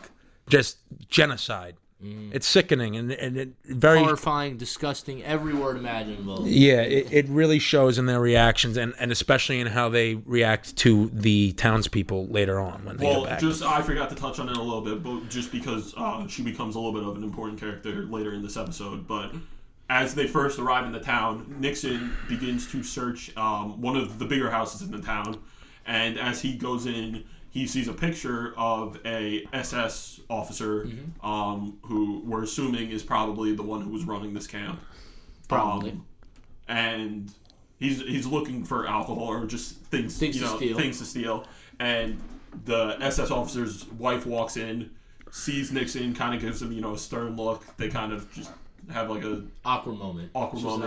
And Nixon steps out. But like we said, she's going to show up a little bit later. So as the soldiers search the camp, they become increasingly shocked and appalled by what they witness, gradually comprehending the camp's purpose.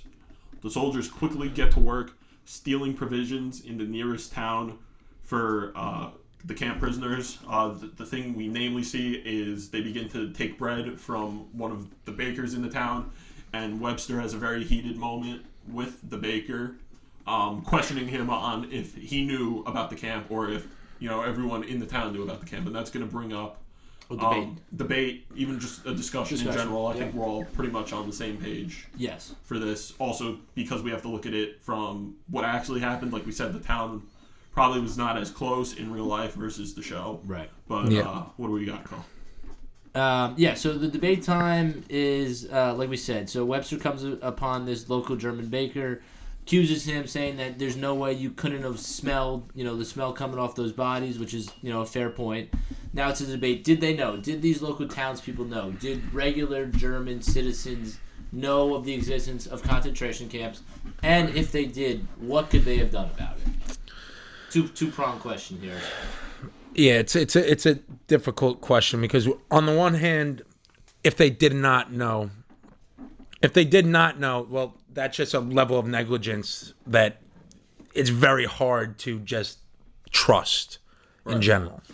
And on the other hand, if they did know, what could they have even done? They weren't soldiers. They were regular townspeople. I think we're all on the same page that, unfortunately, there probably was not much they could do regardless of if they knew or not. Yeah, that much is almost certain. But how much do they even care? I think, because going off of the politics of the time, there were a lot of Germans who did blame the Jews for the economic strain that was coming to their country, and not only in their country but internationally.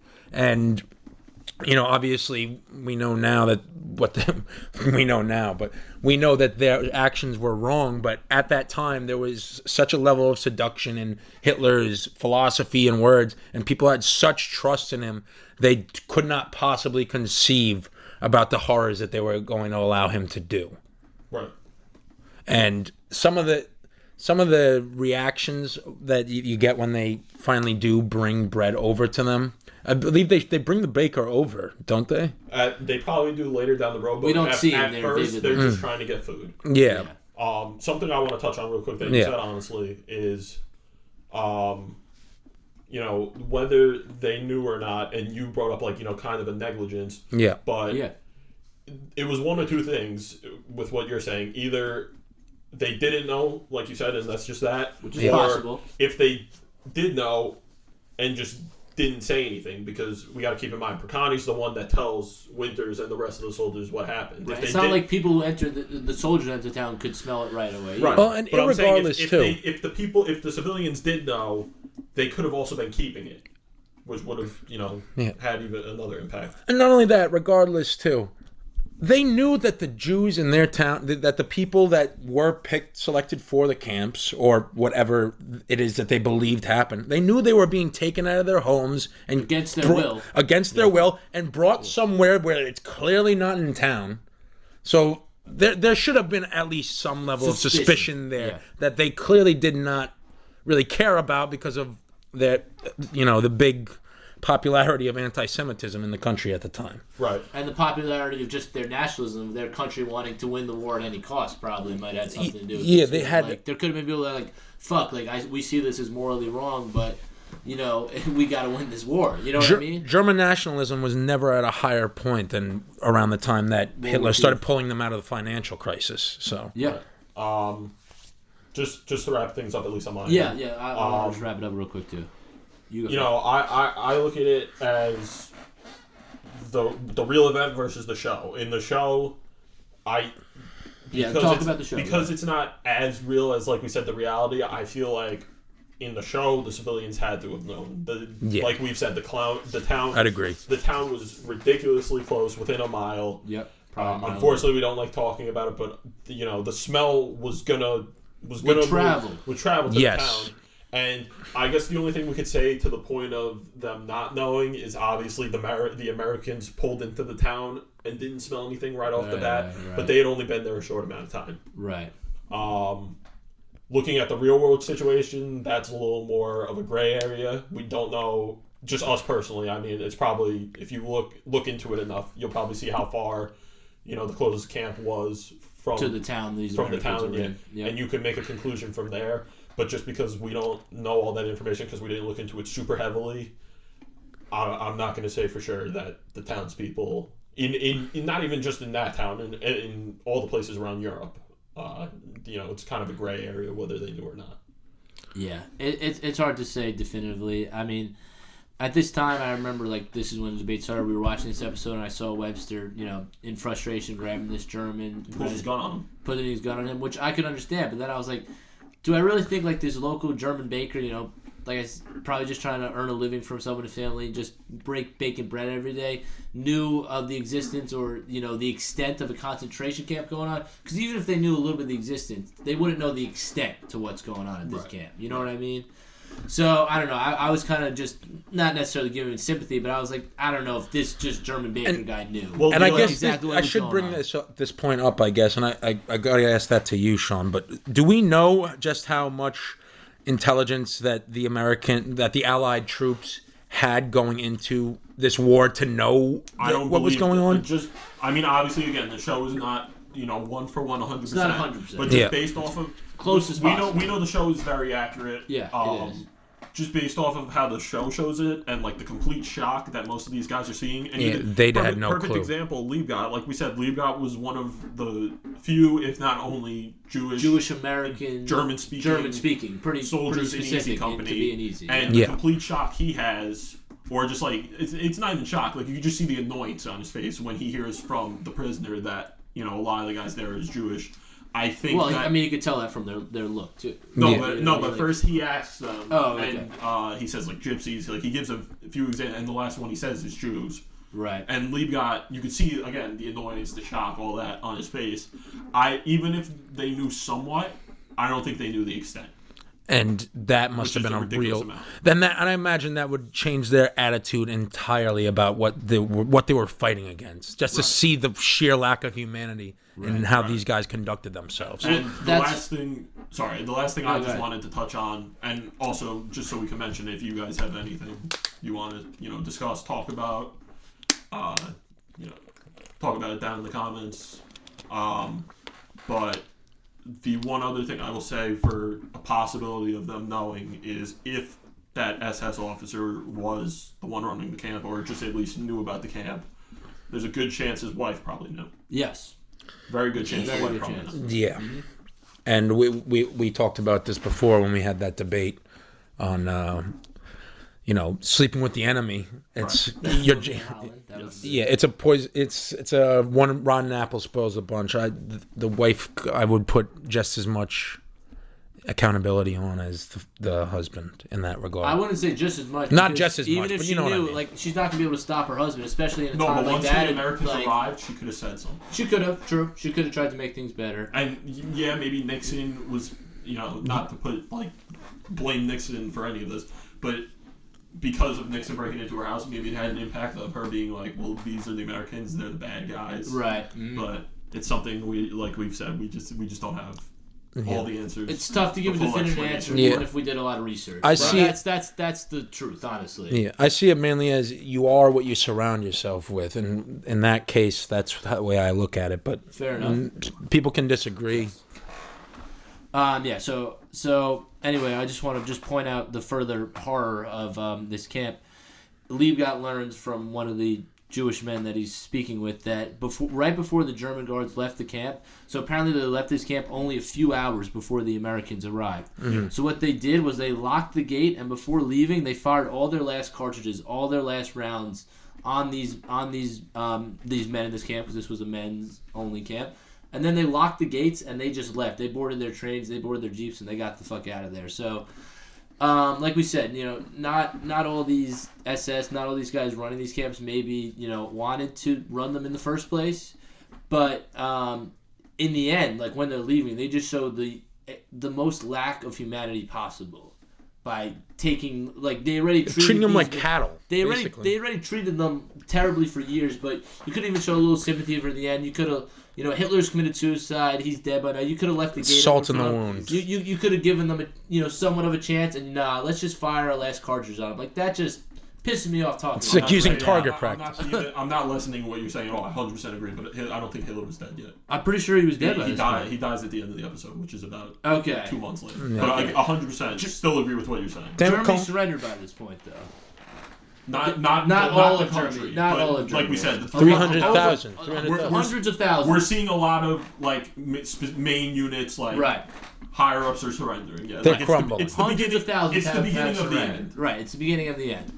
So anyway, like I said, that just sickens me. It almost makes my blood boil to just to get into that part. And I just want to say a quick thing here: American and Soviet troops immortalized the Holocaust so that we can no longer experience such horrors and can never forget what happened to these people. And I want to have a moment of silence for all the victims here right now. Agreed.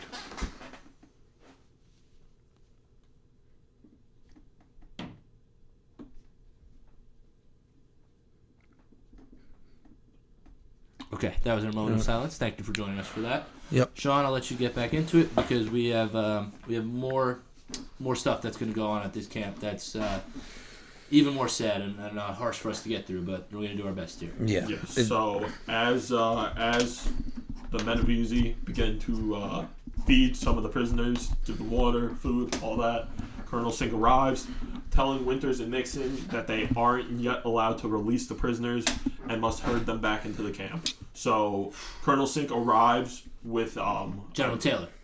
No, not with, he has news from General Taylor. Gotcha. But he arrives with, I believe, is supposed to be the head medic of either the 506 or one of the units underneath that Colonel Sink is running. Gotcha. But this medical officer tells them that they cannot be feeding the prisoners, large quantities of food. Yep. They need to monitor how much food they're giving them. They need to give them the correct medicine, all these different things. And they can't just leave the camp open because the prisoners are going to start roaming, looking for food because they're that hungry. And it's just going to cause problems if they don't keep them in a specific area where they under supervision. Right, under supervision where they can maintain nutrition, health, all of that. Yeah, Safety. and Yeah. I just want to point out how much of a hollow victory it feels in this episode. It doesn't by the end of the episode it feels like it almost nothing better came of this. I mean, with how it's a miracle for the ones that did survive, obviously. Right, we don't find out too much of what happens to them. But just seeing the state of them and how further from life they could be in that point in time, and it feels like almost like it wasn't a rescue at all, Yeah. And Liebgott, who, like we said, obviously has a little bit more sympathy because he's Jewish. Mm-hmm. He's the one who has to tell these people that I have to put you back in this camp and lock you down. Right, I was going to say that breaks him. And he doesn't want to do this, and you can't blame him. You're sympathizing with this guy watching. You're like, fuck. He has to explain to these people that we got to lock you back up. And you see their faces. Horrifying to hear. They're crying. They're like, how could this happen? Like, we thought we had our saviors, and now they're putting us right back in here. And it's like they don't want to do this to you, but they have to. It's just like, they're trying to maintain their safety. Yeah. I can only imagine the horrors that run in these guys' minds every time that they think back to that. Right, but like we said, it's something unfortunately that they had to do to protect them in a way. They had to do it. So, like we touched on right there, the actions obviously upset the increasingly confused Jewish prisoners, and Liebgott and some of the other soldiers are brought to tears as they have to put them back in the camp. That night, Winters tells Nixon that concentration camps are being found all over Germany. So this was true. So once they heard the word of one concentration camp, the Americans and Soviet troops and anyone else who was finding them spread that word quickly to each other. Right. I don't think Easy was found. I was going to say, I don't think Easy found the very first one. It was when they were starting to see the real harshness of them. Yeah. Nixon notes that most Germans claim to not even have known of the camp's existence. Nevertheless, General Taylor has enforced martial law, and the locals of all ages, I believe you have the ages? Yes, all civilians aged 14 to 70. Okay. Were ordered to go to work cleaning up the camps and burying the corpses. Namely, the one that we see as the main important point of this scene is the SS officer's wife. Nixon, they have another stare down. Yes, Nixon goes to the camp once again and sees her at the camp, and they have another intense stare down. There's really good acting here. Hatred. You can see so many emotions going on in Nixon's face, and so many words that he's not saying it loud, but you could hear him saying in his head. He's like, man, like at first I saw this one in her house, and she was trying to look like she was the better. And she was judging him for kind of snooping around, breaking in his house. And now I'm looking upon her, and she's down on her knees, digging through bodies and whatnot. And now I'm judging her because I know that she This brought up more of the why I thought she could have known. Right. That made me see more because Nixon's look is like you said, he's judging. He's judging her, and he's like, it brought more of that.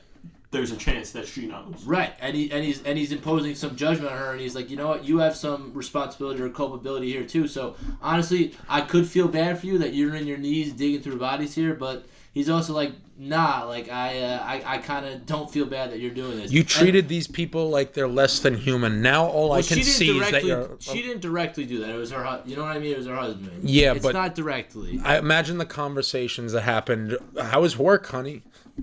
Yeah, no, it's rough. Not even to joke either. No, I know. Yeah. No, I get it. And like I said, I think there's great acting by Ron Livingston because you see so much so much acting, not by words, but just through his eyes and just through his look. I think it's a really well acted scene right here. Really powerful scene.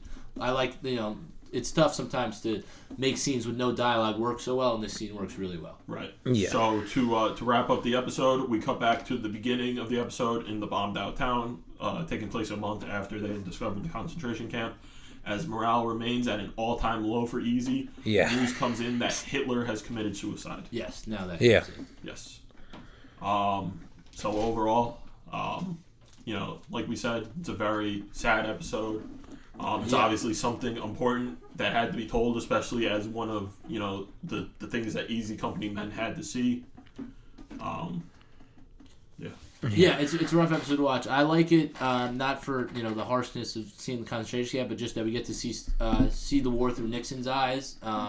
Like we said, he's a little bit not aloof, just a little bit misunderstood and a little bit troubled mentally. He deals with a lot, getting his divorce letter through the war, and like we said, he survives. He's the only survivor of one of his jumps. The rest of his plane died, so he's been through a lot this war, and he's obviously turned to alcohol, which can't really blame him for doing. But it's just cool to see. He's a very complex character, and I thought it was just cool that we got a good dive into him this episode. And I thought Leave God is another guy who really shines this episode. We see him; he has to be the translator. He has to break down the harsh news and talk to these unfortunately these concentration camp survivors.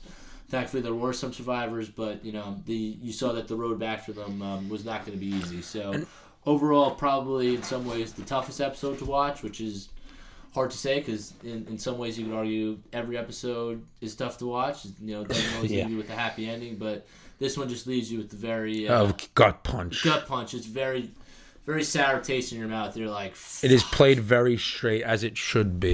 But let's finish off with somewhat more lighthearted episode. There's some good moments. Somewhat more lighthearted for sure. In the finale, episode 10, points.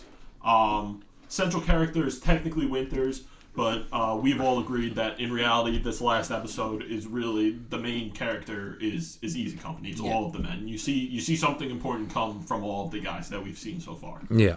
So we begin in Zell am See in July of 1945. It's a town in Austria.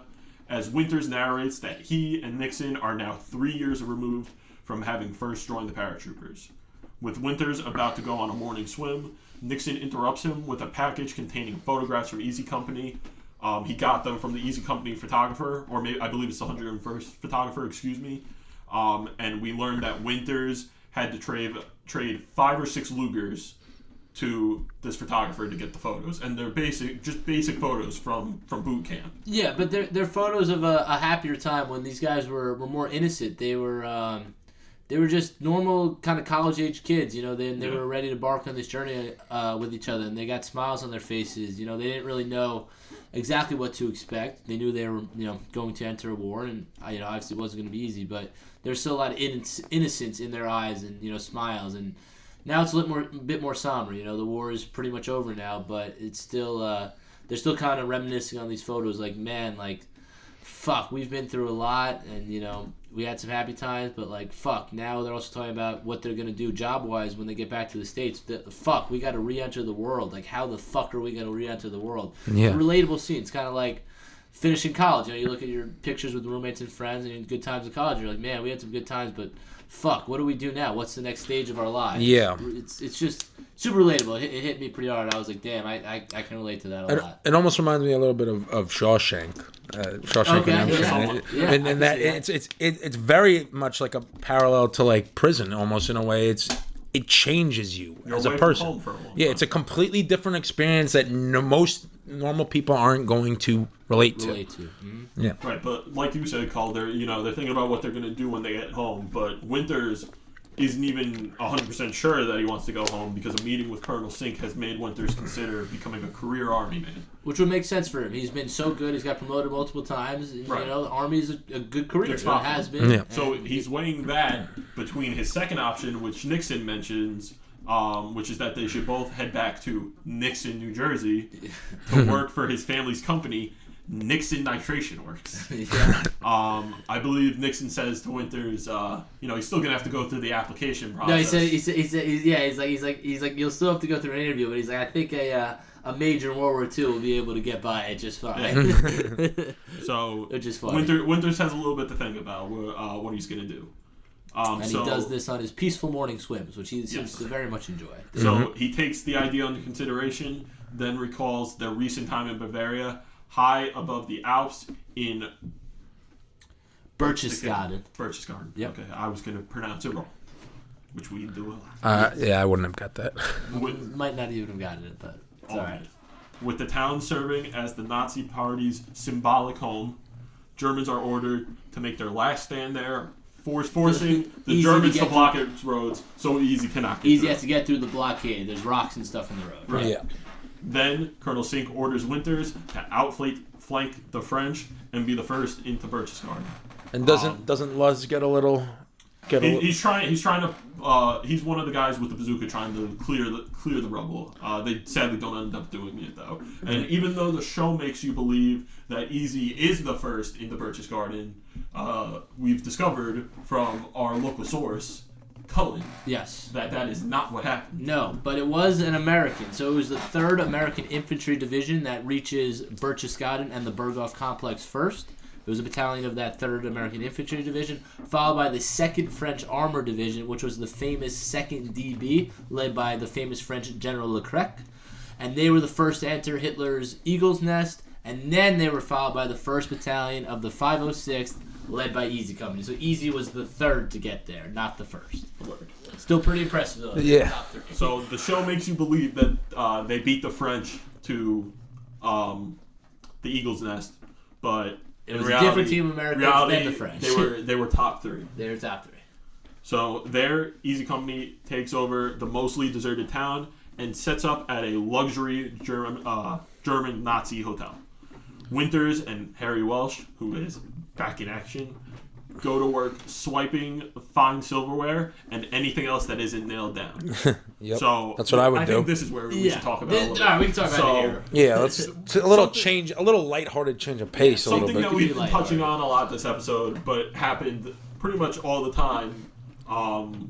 Obviously, we've been talking about since the beginning the fact that American soldiers were trying to get Lugers, German pistols, basically anything that they could bring home. They were mainly going for pistols because they're smaller. There's no way they're gonna send a German rifle home. Right.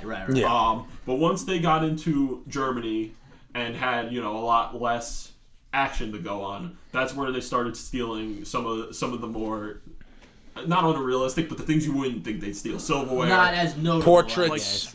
In Normandy, they're stealing, German supplies. They're stealing flag. We talked about how Lee stole a flag in Normandy. Things like that. German equipment. But once they end up in country, they're stealing silverware. Memorabilia. We're going to touch on it a little bit. Portraits, pictures. But one of the soldiers out in Moore. Hell, I imagine artwork, too. Artwork, 100%. Well, speaking of, artwork type things. Yeah. Out in Moore, one of the soldiers in Easy ended up stealing Hitler's personal photo album. One of his photo albums. He steals multiple photo albums. He has multiple, but Moore stole one. Gotcha. Yeah. And we find out later in the episode, Spears is trying to find out who took it, and we later find out that Moore was able to take it home after the war and keep it. Yeah, he snuck it by his superiors almost. Yeah, which you would think, he would try and sell it. That could be a lot of money, but I believe he ended up holding on to it just as, one of the final pieces of memorabilia he could hold on after the war. And that's probably something that you don't want to sell because it's going to go to a Nazi sympathizer who's going to pay a high price for it. You know what I mean? And it's going to get sort of memorialized, and that's probably not something an American soldier wanted. Yeah. So it makes sense that he was like, "Nah, I'm gonna keep it." So Easy Company goes up the mountaintop to conquer the Eagle's Nest, the crown jewel of Hitler's empire. Winters then announces the latest news, as most of the officers are basically just chilling in the Eagle's Nest. A lot of them are just drinking. Yeah, they're on lounge chairs. Yeah, they're laying back. This Eagle's Nest in the show, they make it look like this massive, luxurious, massive hotel complex upon this mountain overlooking a beautiful German countryside. Yes. In reality, yes, it's a very cool location, and it's you can visit it. It's very gilded. You can visit it today, but it's a lot smaller than I feel like it looked like in the show. Yeah.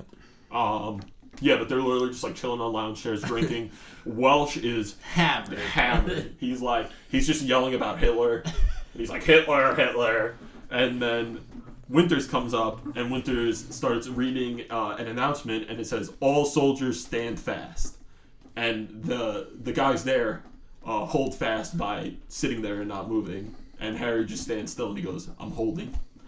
And then Winters announces the news. The German army has surrendered. And you can just see the shock on Welsh's face. Nixon looks surprised. Spears looks surprised. They're all ecstatic that the German army has surrendered. But this is important to note because this is the end of the war in Europe, not as a whole. Well, yes. I want to point out to you guys, I don't know if you guys know this, this wasn't the full end to the war in Europe, because some of those German soldiers, even though Germany surrendered, there were some splinter groups that kept fighting. They stayed the course. Yeah. But soon after that, Winters tells Nixon that he's got something to show him, and he takes him to Hermann Göring's deserted house, where he presents his friend with the man's massive liquor cell. Massive collection. Gigantic. It's insane. Yeah. And he tells him he gets the first pick on any of the liquors that he wants. Nixon, and we know he looks for. He's looking for the Vats. Don't know if it's there though. It seems We're like, not sure. It seems like the first bottle. We are not sponsored by bottle Vats of wine from the early 1900s. I'm sure he found something. He definitely did. He notes that the bottles will make for a very happy VE Day, also known as Victory in Europe Day, which everyone should know is May 7th, 1945. Yes, sir. From there, Easy Company moves out to the beautiful Austrian countryside. There, Winters refuses to accept a German colonel's sidearm as he shows a formal surrender. Debate which brings us to a debate. Yes, sir. So, all right. So the debate here, the question here is, why did Winters tell the German colonel to keep his pistol? Why do we think? Well, we should go over, I guess, the scene itself first, and how he presents it. The German seems to have done it as a sign of humility, as a simple gesture of humility to almost like hand over the victory to him. Here's your victory. You take my pistol. He also says he doesn't want it to be wasted just in a school or in a church. He doesn't want it to be sitting in a desk. He doesn't want to be sitting away. He feels like if he gives it to an American, okay, this guy's actually gonna take it home, whatever. Like, he actually might have some more use for it. I think he somewhat thinks, which I also thought was kind of strange, that like Winters will use it then, which I don't see personally. So what? He thought that he would execute him? Or? No, he thought He thought Winters would use it like as the war went on. Because remember, there's still fighting going on in the Pacific. Oh, okay. And just like as a soldier, like he doesn't know if Winters might stay in the army. Again, we brought that up earlier. We don't know if it's gonna happen. Yeah, Winters was seriously considering it. Just like. I just thought that was a little strange because just knowing what I know a little bit about, the American Army during World War II, most of the time officers already had an American pistol, the Colt. Yeah. Most of like the lower ranks, like the privates and stuff like that, while they were also just trying to get Lugers and other German pistols as trophies, they were also trying to use them as personal sidearms because some of those soldiers didn't get sidearms. Yeah, it's true. So what? With that said, what do we think was the real? I've thought about it a little more. At first, you thought it was a fuck you. Originally, I said I think it was a fuck you. Okay. I would have done it as a fuck you. I originally took it as Winters basically saying, fuck you, I don't need it. I stand by that in a way, but not to the fuck you point. I stand by it in that I think Winters was trying to say like almost, I don't need another weapon for my victory, you know what I mean? He's almost like I don't need you to almost approve my victory with giving me your weapon. I'm better. I'm a little bit better than this in a way. Not saying he's better than like being like I'm better than you. He's just saying I'm a little bit better than to be getting another weapon as a victory token. And we know that in the real situation it wasn't even a Luger, which it was more rare than a Luger. It was a Walther. Yeah, it was another German pistol, which was rarer to most have. likely. Rare, most likely, yeah. Because it's the first time we mentioned we've had Lugers. It seemed like they were more common. Right. So my take was that I did not think it was a fuck you. I thought it was Winters actually showing the ultimate respect for this German colonel, which we'll see at a later time. Winter seemed very cordial and to have like a lot of respect for the German officers that he would come into contact with. I think he was saying like, "Nah, man, like I respect that you're willing to give me your sidearm," and I believe the German colonel says as my official surrender. Yeah. And he wants to keep you. I want you to keep this peace. I don't want it to get wasted away and thrown in death. And I think Winters here is being like, you know what? I appreciate that on your part, but I'm not going to completely strip you of all your possessions and all your sort of memories from this war. I have respect for you, and you can keep your sidearm. You're allowed to hold on to it. That's kind of how I saw it, and that's my take on it there. I honestly see it as neither at this point in time. I think I see it mainly as a refusal to accept the value of such an item being given to him by the officer. I think I saw it more as a token of I don't think this war was fought for glory. I fought for it because I believed in what we were doing. I don't need your trophy. It's not what I was here for. Right. I came here to lead my men and lead them into victory, and that is my prize, not your pistol. So take it back. That's fair. Fair take. Yeah. I think everyone has some fair takes on it. Yeah. Let us know your thoughts in the comments.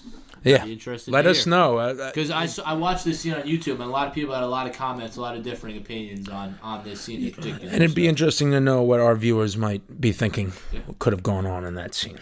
It's an interesting scene. It's hard to, they obviously don't tell us straight up either way. We're interpreting as we all will. And it heavily relies on body language too.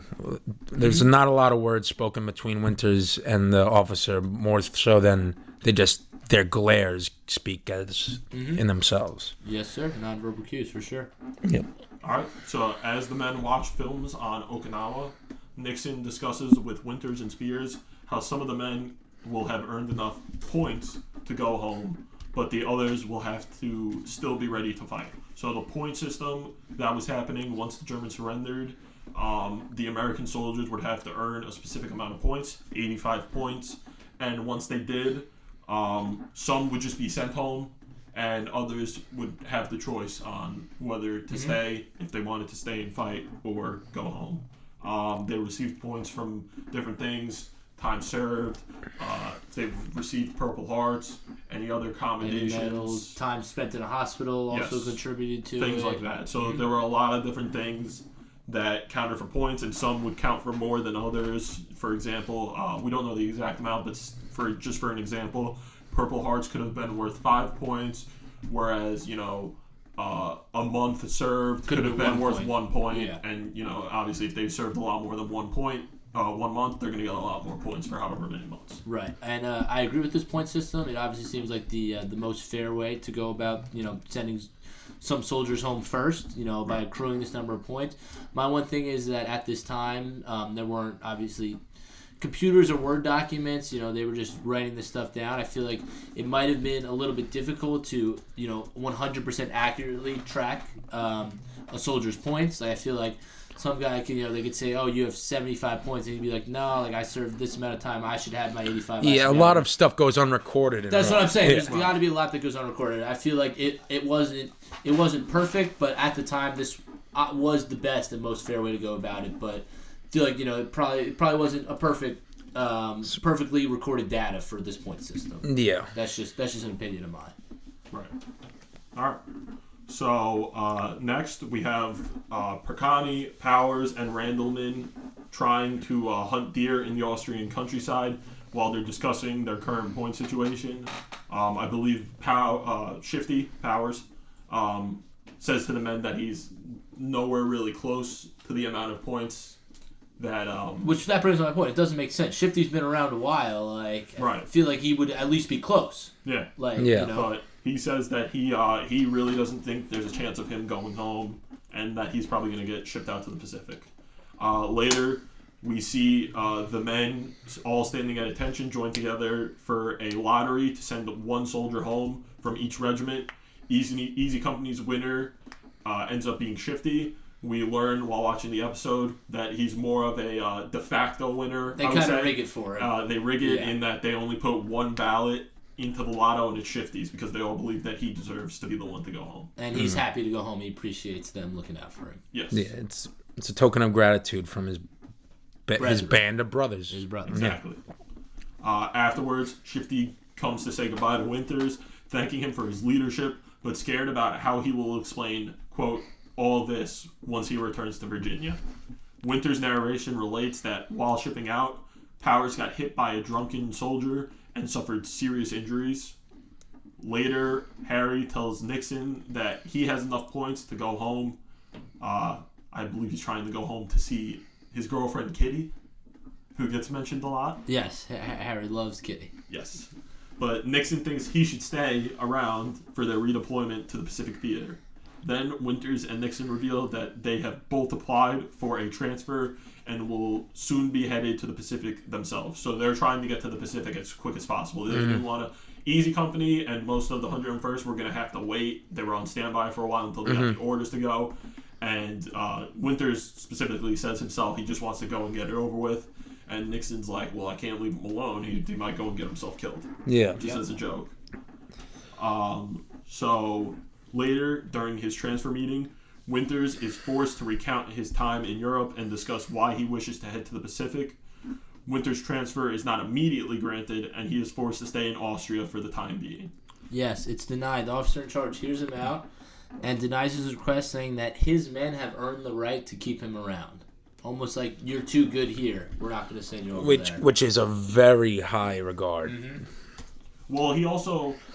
I felt when he was saying it, he's trying to essentially say to Winters, I want to keep you with your men who are comfortable with you, they trust you. Yeah, they believe in you. If I send you over early, I'm going to be sending you with a whole new unit that doesn't know how you work. You don't Doesn't know how your they leadership operate. style. Yeah, they don't know your leadership style. So it could have been kind of risky doing it. We know you're great with these guys. We don't know how you'll function with the rest of them. Exactly. Not to downplay his abilities, and I don't intend that to come across, but different units function better with different leaders. Right. Yeah, and either way, Winter's request here is being denied, so it's not going to be a tough pill to swallow for him. Yeah. But it's being denied because he's almost just too good at his job. Yeah. Which is a compliment, so it's a little bit of a double-edged sword. So next, we cut to Liebgott, Webster, and Sisk pursuing a suspected concentration camp commandant against Webster's advice. Finding him, Liebgott interrogates the man and, thinking him guilty, shoots him. We, however, learn that the shot that he fired at the suspected commandant, it just ended up grazing him. He wasn't killed by it, and he ends up running out of the house. Liebgott tells Webster to shoot him, which Webster denies and says he's not going to shoot him.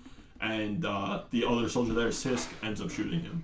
And this is something that while Liebgott was interrogating the commandant in his house, Webster and Sisk kind of talk on whether this guy deserves to die or not. Whether he's guilty of running a camp or being Sisk says to Webster, he says straight up, he's like, he's guilty. Right. Without even hearing it. So it's one of those things where I think they knew he was a part of it, they just didn't know how high the extent. he was. Yeah, the extent of it. Yeah.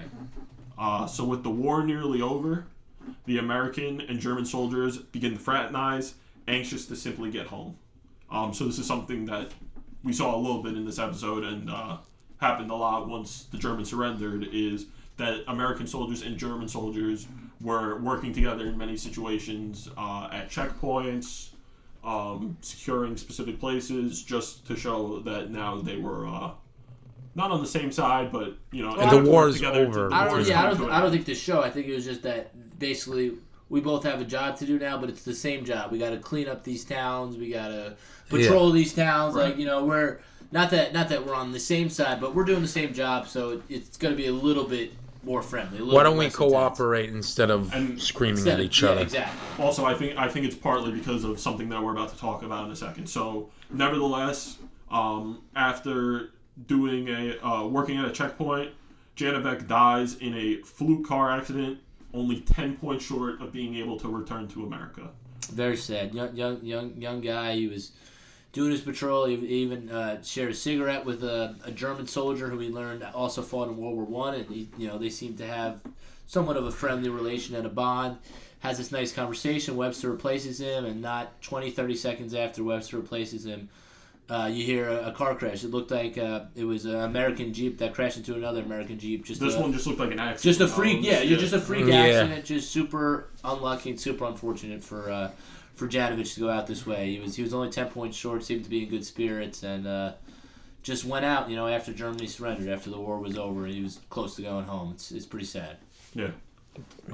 So Winters discusses or narrates basically how men are still dying due to an overabundance of weapons, alcohol, and free time. So that's kind of what I was talking about earlier on why the American and German soldiers have to still be, kind of working, running checkpoints, things like that.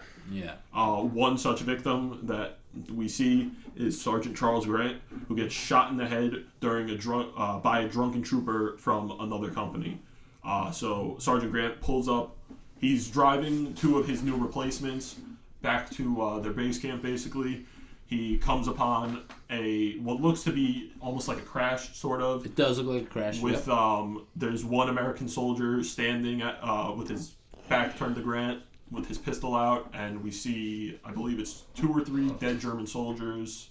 It's 2 German soldiers, a British major, and the driver. Okay, got it. And as Grant begins to question him, the guy is trying to. You can obviously tell he's drunk. He's agitated. He's getting agitated. He's trying to say he's going to get gas for his Jeep, and he's trying to drive off. And as Grant tries to stop him, he fires his pistol, and he hits Grant in the head. Easy Company searches for the shooter, while Grant is escorted to a German hospital in hopes of finding a brain surgeon. Yeah, they find a brain surgeon in Southampton, and they force him to operate and to save Grant's life here. Yes, they find him in the middle of the night, and he's luckily able to save Grant's life.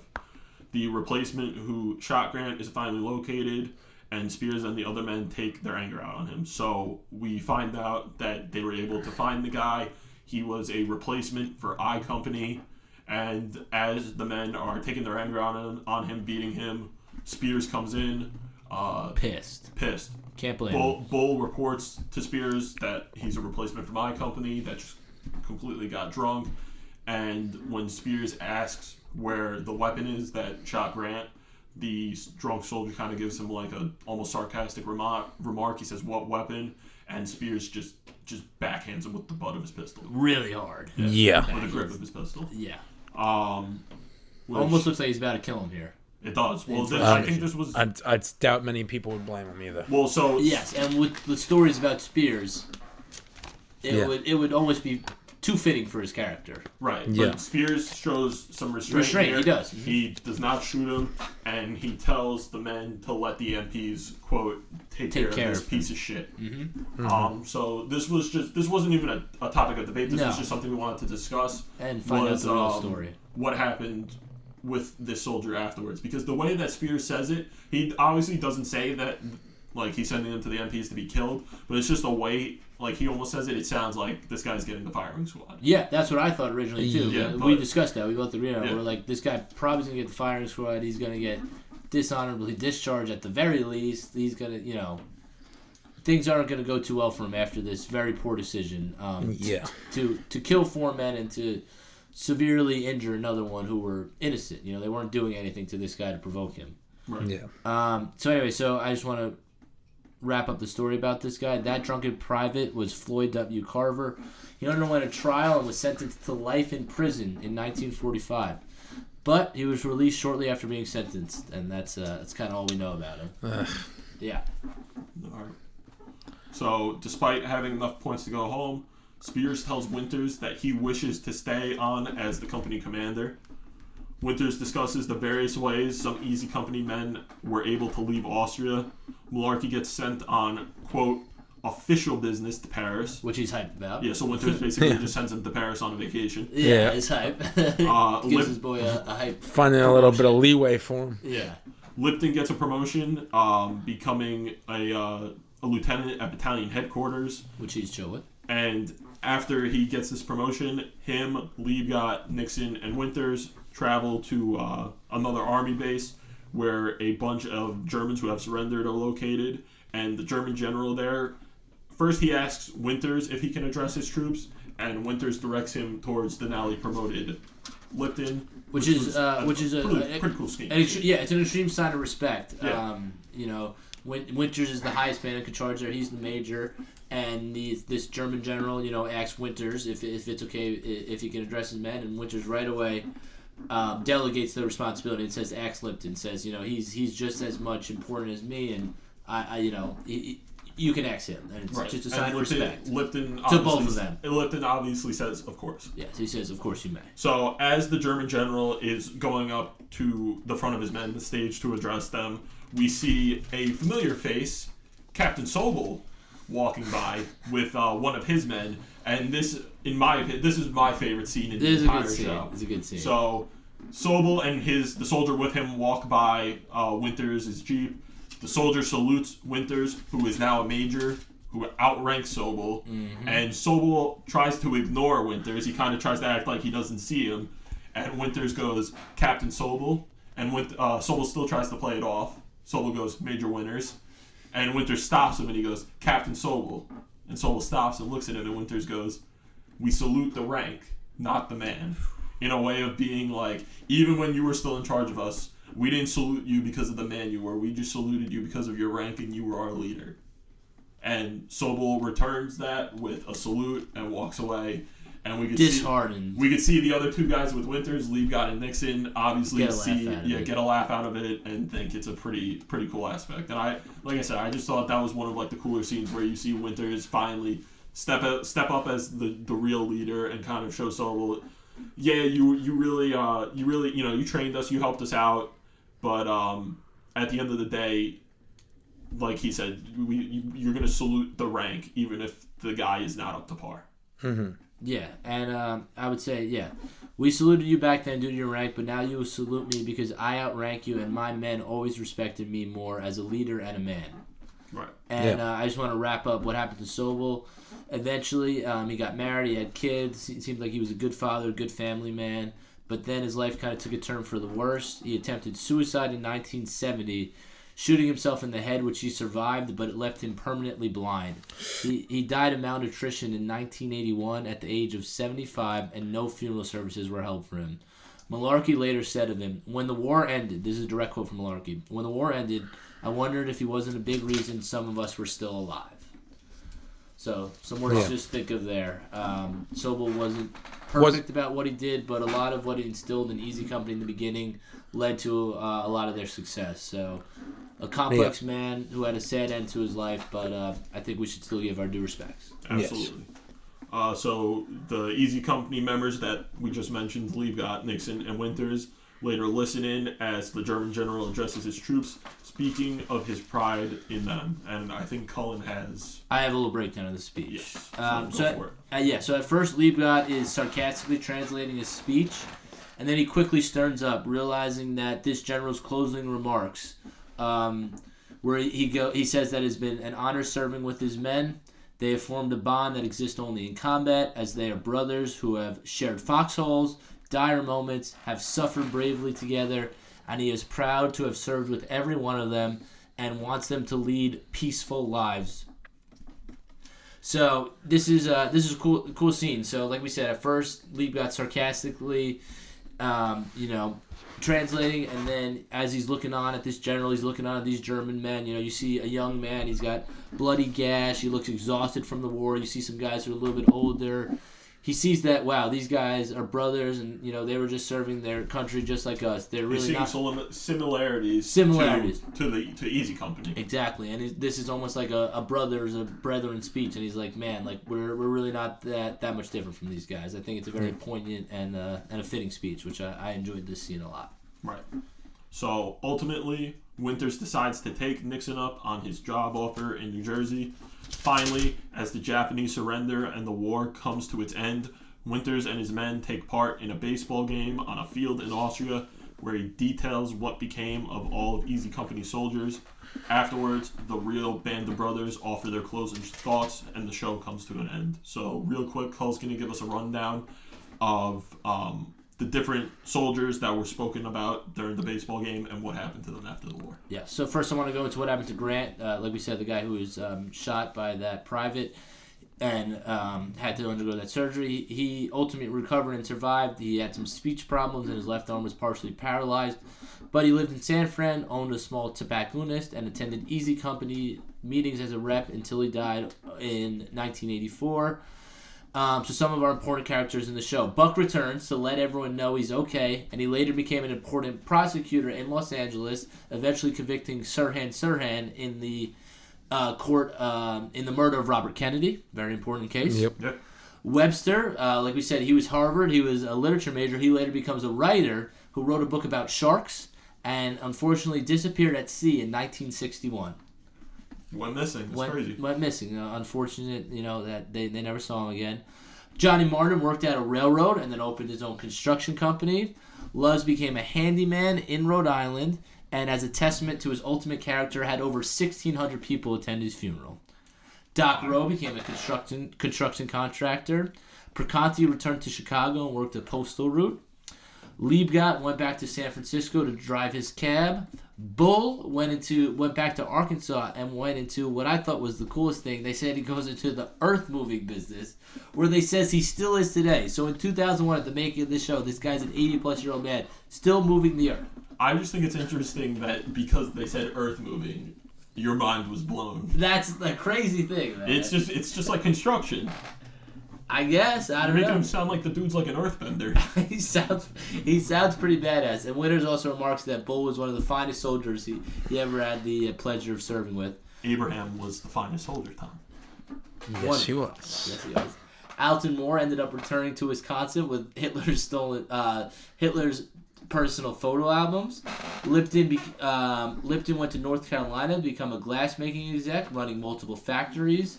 Spears stayed in the service, served in Korea in the Korean War, and later returned to Germany in 1958 as governor of Spandau Prison, later retiring from the military as a lieutenant colonel. Very high rank. Spears stayed in the military. So, for Easy Company, it was D-Day plus 434. These men spent over a year in Europe, almost a year and a half in Europe, serving and fighting through numerous battles. These... But regardless of points, they got to go home. Japan has surrendered. The war is over. Each would be forever changed by their service and attempt to rejoin the world as best as he could. A couple more to just wrap up. Nixon got divorced a couple times, ended up marrying Grace, and then traveled the world with her until his death in 1995, just a few years before the show. Harry Welsh became a school administrator in PA, and he got to marry his girl Kitty, as he always talked about. Very good for him. Winters, our main character, he took a job. He ended up taking Nixon's job in New Jersey as a project manager at Nixon Nitration. Then he was called back to train officers in Korea 5 years later in 1950. After that, he found a farm in Hershey, Pennsylvania, where he lived a peaceful life until his death in 2011. And that's the wrap-up of our important characters here. And I would like to give a quote from Henry V that the real Carlwood Lipton, who was still alive at the time of this show, actually gives at a almost an epilogue to the show. So it's this. This is the quote: "From this day to the ending of the world, but we in it shall be remembered. We few, we happy few, we band of brothers. For he today that sheds blood with me shall be my brother." Very fitting speech there. Very inspiring words. Very inspiring words. And the last remaining member of the Union was Private First Class Bradford C. Freeman, who just passed away this past July 3rd, 2022. He was the last remaining member of Easy. May he rest in peace. May he rest in peace. And may all those heroes that we got to witness on this show get to rest in peace, because they deserve it. And real quick, just to wrap up everything with the plot, the very last thing we hear on the show, which to me, super powerful, is from the real Dick Winters. He says, "One day my grandson said to me, 'Grandpa, were you a hero in the war?' And I said to him, 'No, I'm not a hero, but I served in a company full of them.'"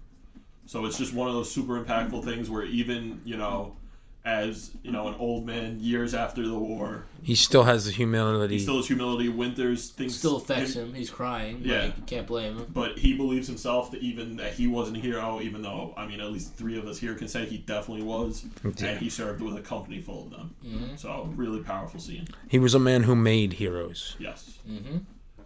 But that wraps up pretty much the plot for Band of Brothers. Yes. Overall, just quick 2-minute thoughts on the overall show, and then we'll give our ratings at the end. What did you guys think? I think overall it was presented very, very well. It was very tasteful. Didn't feel at times where the tone was off or anything like that. I felt like it was played very straight and took itself very seriously. I feel like those that are fans of Saving Private Ryan would definitely get a kick out of this one, especially considering they kind of got Hollywood royalty coming in through here with Tom Hanks' son and whatnot. I think the biggest strength of this show is its characters. I think that is really what carries the show throughout the plot and everything that comes with it. And I really feel that they wanted to show the perspectives of different soldiers on what they were like. Right. Yeah. All right. Cool. Yeah, so I'm a big fan of the show. I hadn't watched it until Sean recommended it, but only heard good things, and I can only say good things about the show. All the actors, HBO put out a $130 million budget, gave them 10 to 12 months to shoot it. The actors underwent a real boot camp. Everything that they did they took interviews. They had real members of Easy be involved with this project, give their say throughout the project. This was a passion project. This was a passion project that they took as seriously as possible, and you could see it through the set pieces, through the characters, through the story, through the writing, through the acting, directing, everything about it, editing, everything about it is done almost as close to perfectly as possible. And you could even argue that this show is like a primary source document of World War II. Like Tom Hanks was saying that there's going to be lazy history teachers that are going to show their students Band of Brothers when you're learning about America's involvement in World War II. So because of that, they wanted to make sure that they took it seriously and made it as accurate as possible. And I think that the finished project is just so good. It's something that everyone should take those 10 hours to really appreciate the men of Easy who really stepped up and made sure that the free world remained free. Cool. You guys know my take. I mean, I've seen it. This is my fourth time through. I love the show. But even if you're not going to take my word for it, I mean, just look at all the different reviews and things the show has gotten. I know just on Rotten Tomatoes, show got like a 95 and a 96, both from critic and audience reviews. Which that's about as unanimous as you could get. Exactly. Yeah. Letterboxd poll, I think you said it got a 4.6 average, which is insanely high. One of the highest ones I've seen for anything. Nobody's denying the quality of this series. Right, so, fantastic show.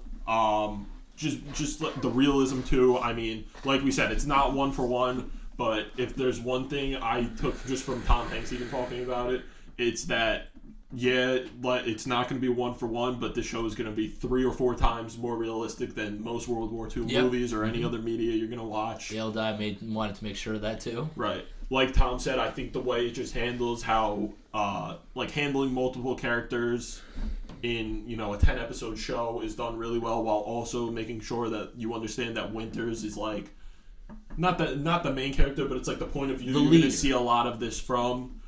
He's kind of the heartbeat of it. Right.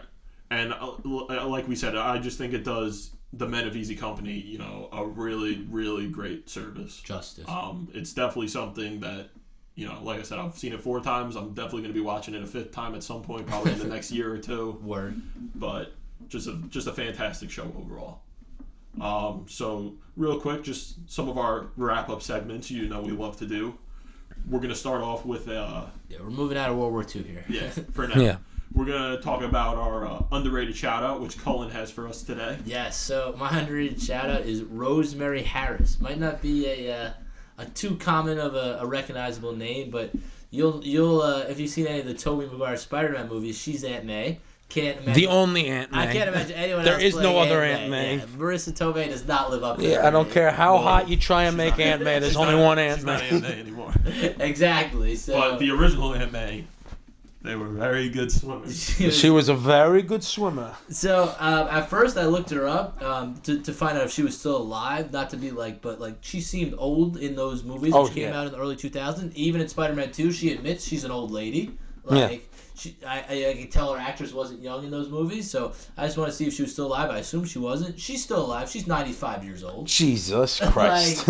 She's still churning, so shout out to her just for living at 95. Impressive in its own right. Yeah. But she's also won a Golden Globe, an Emmy, and a Tony Award. That's like the big three. You're winning one for a movie, a TV show, and a Broadway play. Super impressive. She's also nominated for an Academy Award. So shout out to her. Like, that's just a hell of a career. An underrated actress. And like I said before, the only person I want to see playing Aunt May. She literally encapsulates the character perfectly. Perfect. Absolutely. So our next one is going to be Tom's Thinking Corner. And normally, for Tom's Thinking Corner, we have Tom just think of something and, shoot a shot, see what he's got. But today, I have something I want to ask Tom and get his take on, mainly because of the timing right now. So today, February 1st, or it's midnight, so January 31st. Yeah, who cares? James Gunn announced. So James Gunn announced the lineup for all the new projects he's going to be doing for the revised, I guess, DCU. I would say even the revived DCU, because let's be honest, this place has been on a lifeline for a very long time. Yeah, but as our local DC comics guy, I just wanted to get Tom's takes. So Tom, obviously, he announced first that just for the wrap up of the current DCEU, I guess it's called, there's going to be 4 movies to wrap that up, and then we're jumping into his universe, which is going to have a lot of new stuff, and then for the most part in the first set, focus on our key 3: Batman, Superman, Wonder Woman, and bring in the Green Lanterns and Booster Gold. So what's your take on how he's setting up this new universe? Well, I find it's very interesting that one of the biggest standouts to me, and I'll get this out of the way because it just felt very unique to me. I'd never seen somebody plan something out like this, but it seems to me that what James Gunn is planning on doing is, over the years, DC has had its mix of animated universes and live-action universes, obviously, to portray its characters. But it seems like James Gunn is trying to cross over the borders between the two of them. He said what he wants to do is, even if a character is going to be animated, he's going to make sure that animated character is voiced by whoever's playing the live-action. So, yeah, it almost seems like a merged universe in that we can finally tell stories in animation form where we might not be able to have the budget to tell it in live action, right, which will be interesting to see going forward. I'm excited because I always wanted to see more from those iterations of characters and in that universe in general. Right. And then I might have one other thing after this, but the one I'm thinking of right now, the one quick thing I want to ask you, because you're the Batman guy, is the Batman movie he announced. I think this is interesting, is it's going to have a Robin in it. Really? The Robin is going to be Damian Wayne, which I know is not everyone's favorite. Oh. But I think the good thing in that is that brings up a very easy way to introduce the rest of the Bat family. You can have Nightwing come in as Nightwing. You can have Red Hood come in as Red Hood. Yeah, I think that's a good way of being able to bring them in without spending a ton of time fleshing out it over, years and years and years and just jumping into it. So have they gone over like where it's supposed to take place in the timeline and that regard? He gave a name, which I think the name is also fitting, and I think you're going to love the name of this film. It's called Batman: The Brave and the Bold. Ah, interesting. And back to formula. And he just said that the Robin of this movie is going to be Damian Wayne, and he mentioned the Bat family, so that makes me think there's a chance that they can show up, or if they're not going to end that, they're going to come in down the road. That'll be interesting. Not my first decision would be to put Damian in first. I do think that, I'm a traditional Batman fan, so I always like the idea of Dick being the first Robin and Tim. My opinion is you always think of Tim as the second one. Like, even though Jason obviously is the second one, his story is very quick. It's normally he's Robin for a little bit. He gets killed by the Joker, becomes Red. That's normally what most people know him for. Well, it'll be interesting to see where they go with this. I doubt that they will be going for an entirely comic accurate Damian Wayne, just because of the nature of how his character normally is. Well, in casting.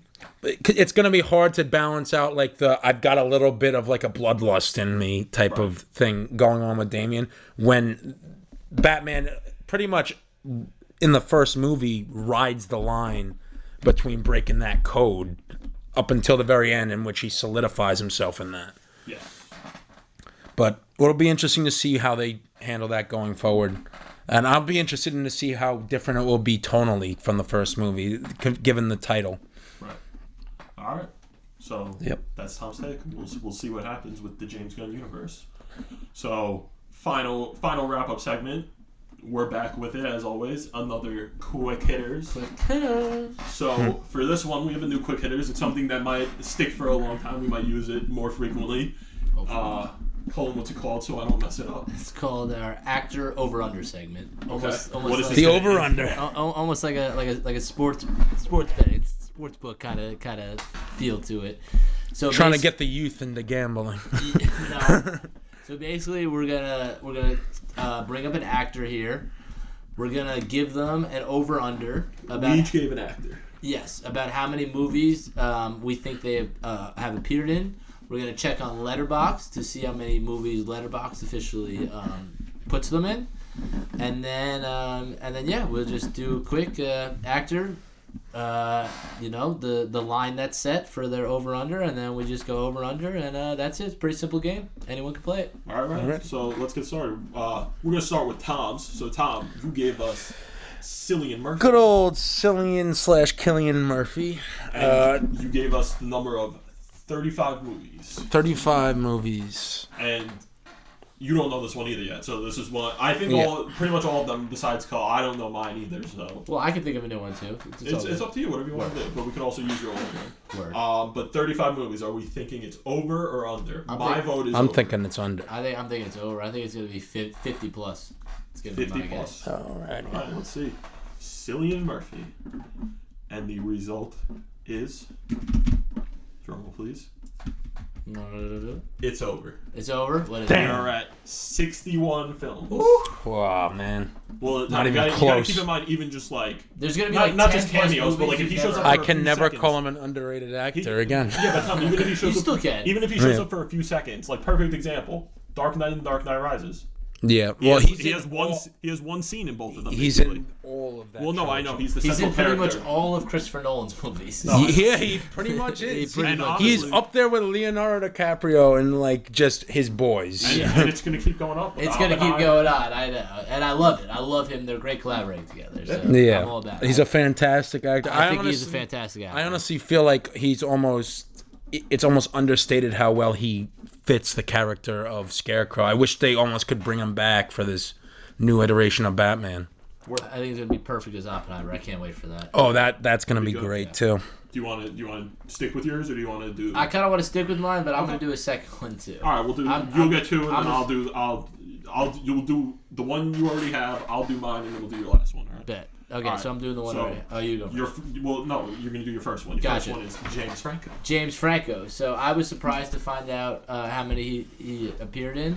I'm setting his over-under here at 140. Okay, so Cole knows the answer to this one, so he's not going to be participating Correct. in this one. It's just going to be me and Tom. Tom, over, under, 140, James Franco. Another Spider-Man.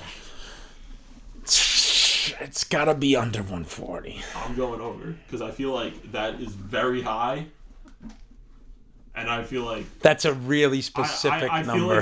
I feel like it's going to be very close to 140. Well, let's see. Well, let's find out. The computer is loading.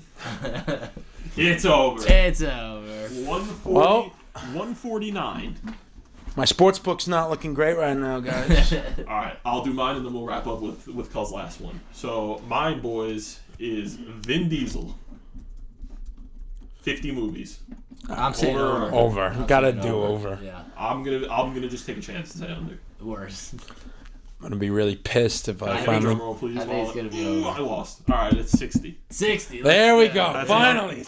another close one. Yes, sir. Also, not thinking about his ones where he's like not like where he just voices. Did not think about Those definitely count. I know. Did not think about the Marvel movies. It worked. That's 4 right off the bat. So or 5, I guess, with Thor. All right, Cole, what's your last one? Ah, fuck. I didn't think of this ahead of time. It's alright. I'll get it. We're going to go Ice Cube. Ice Cube. And I'm going to set his over-under at 45. 45. I'm going to go over. I'm going to say over. I'm going to say under. Okay. Let's find out. How many Friday sequels are there? This is only 2 sequels, I think. What was your number again? He's in a lot of 45 is the sequels in over-under. general. Me and His movies... Tom take the dub with 73 films. His Jeez. movies typically got sequels too. That's another thing Talk about him. about Boys in the He's Hood. never like a That solo was like his movie. first acting role in 91. I didn't know. And he don't was acting forget that Darius Stone in Triple Triple X 2. And he shows up in 3.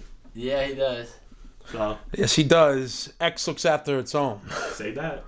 All right, boys. Final wrap-up. Final scores for Band of Brothers. What do we got? Tom, you go first.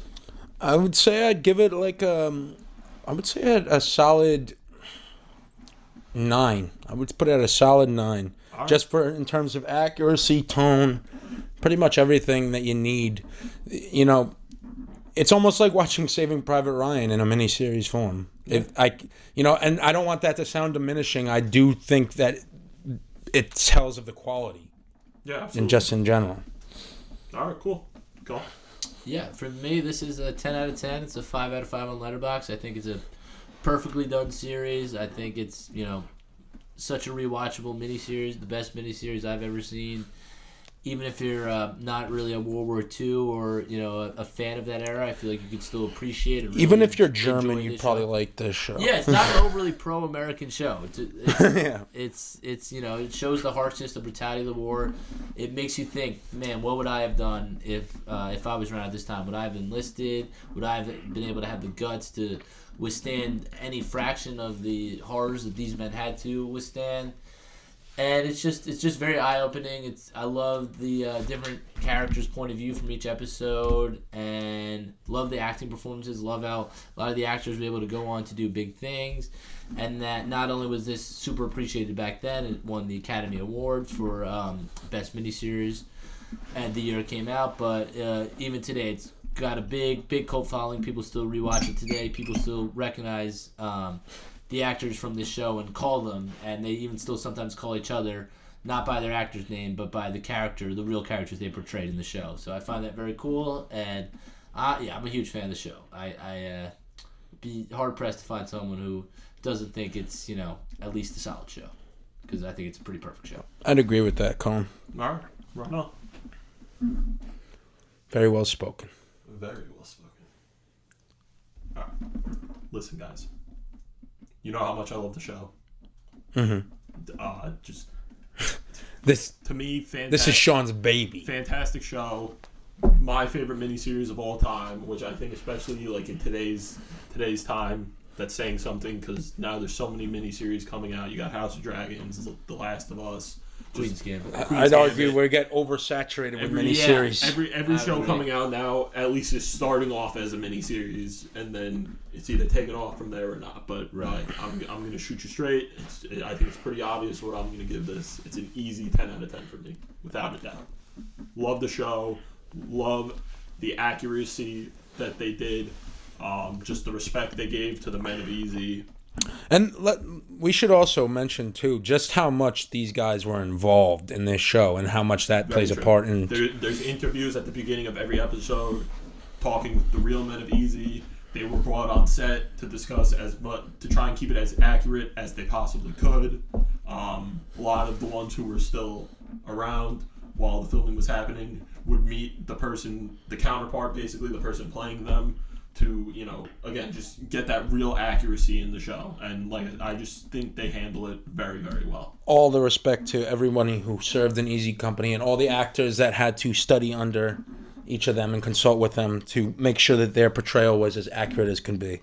Yes. And we would like to thank them for that. Absolutely. It was an excellent show. Yeah, this obviously was not a project that you could go into not taking seriously, but they took it seriously times 10. Literally every part about it was just taken so seriously, and was so necessary in order to keep the accuracy and the true stories of these men brought to the big screen in the best way possible. And I think they just really nailed it on the head. And it's just all there for you. Right. All right. So next episode, we're most likely gonna have a special guest who is going to remain anonymous for the moment. Yeah. But the next episode is probably going to be one of the crime movies, probably The Departed or Goodfellas or something around those lines. It's gonna be a Martin Scorsese mob movie. It's gonna be some mob movie. We're gonna let the It'll be something along the lines of crime, right? Probably. We're gonna let, knowing my boy. We're gonna let the special guests decide. Yes. But you'll find out at the beginning of next episode. So just it's gonna be a fun episode, guys. A nice change of pace. Yes. Yep. But just to finally wrap up, thank you to all of the men and women who serve in our armed forces today, and to all of them who have served in the past. Yep. But yeah, that wraps it up for us here at Late to the Game. We salute you here at Late to the Game, literally and figuratively. Absolutely. Don't be late to the next episode, and we'll catch you guys next time. Peace.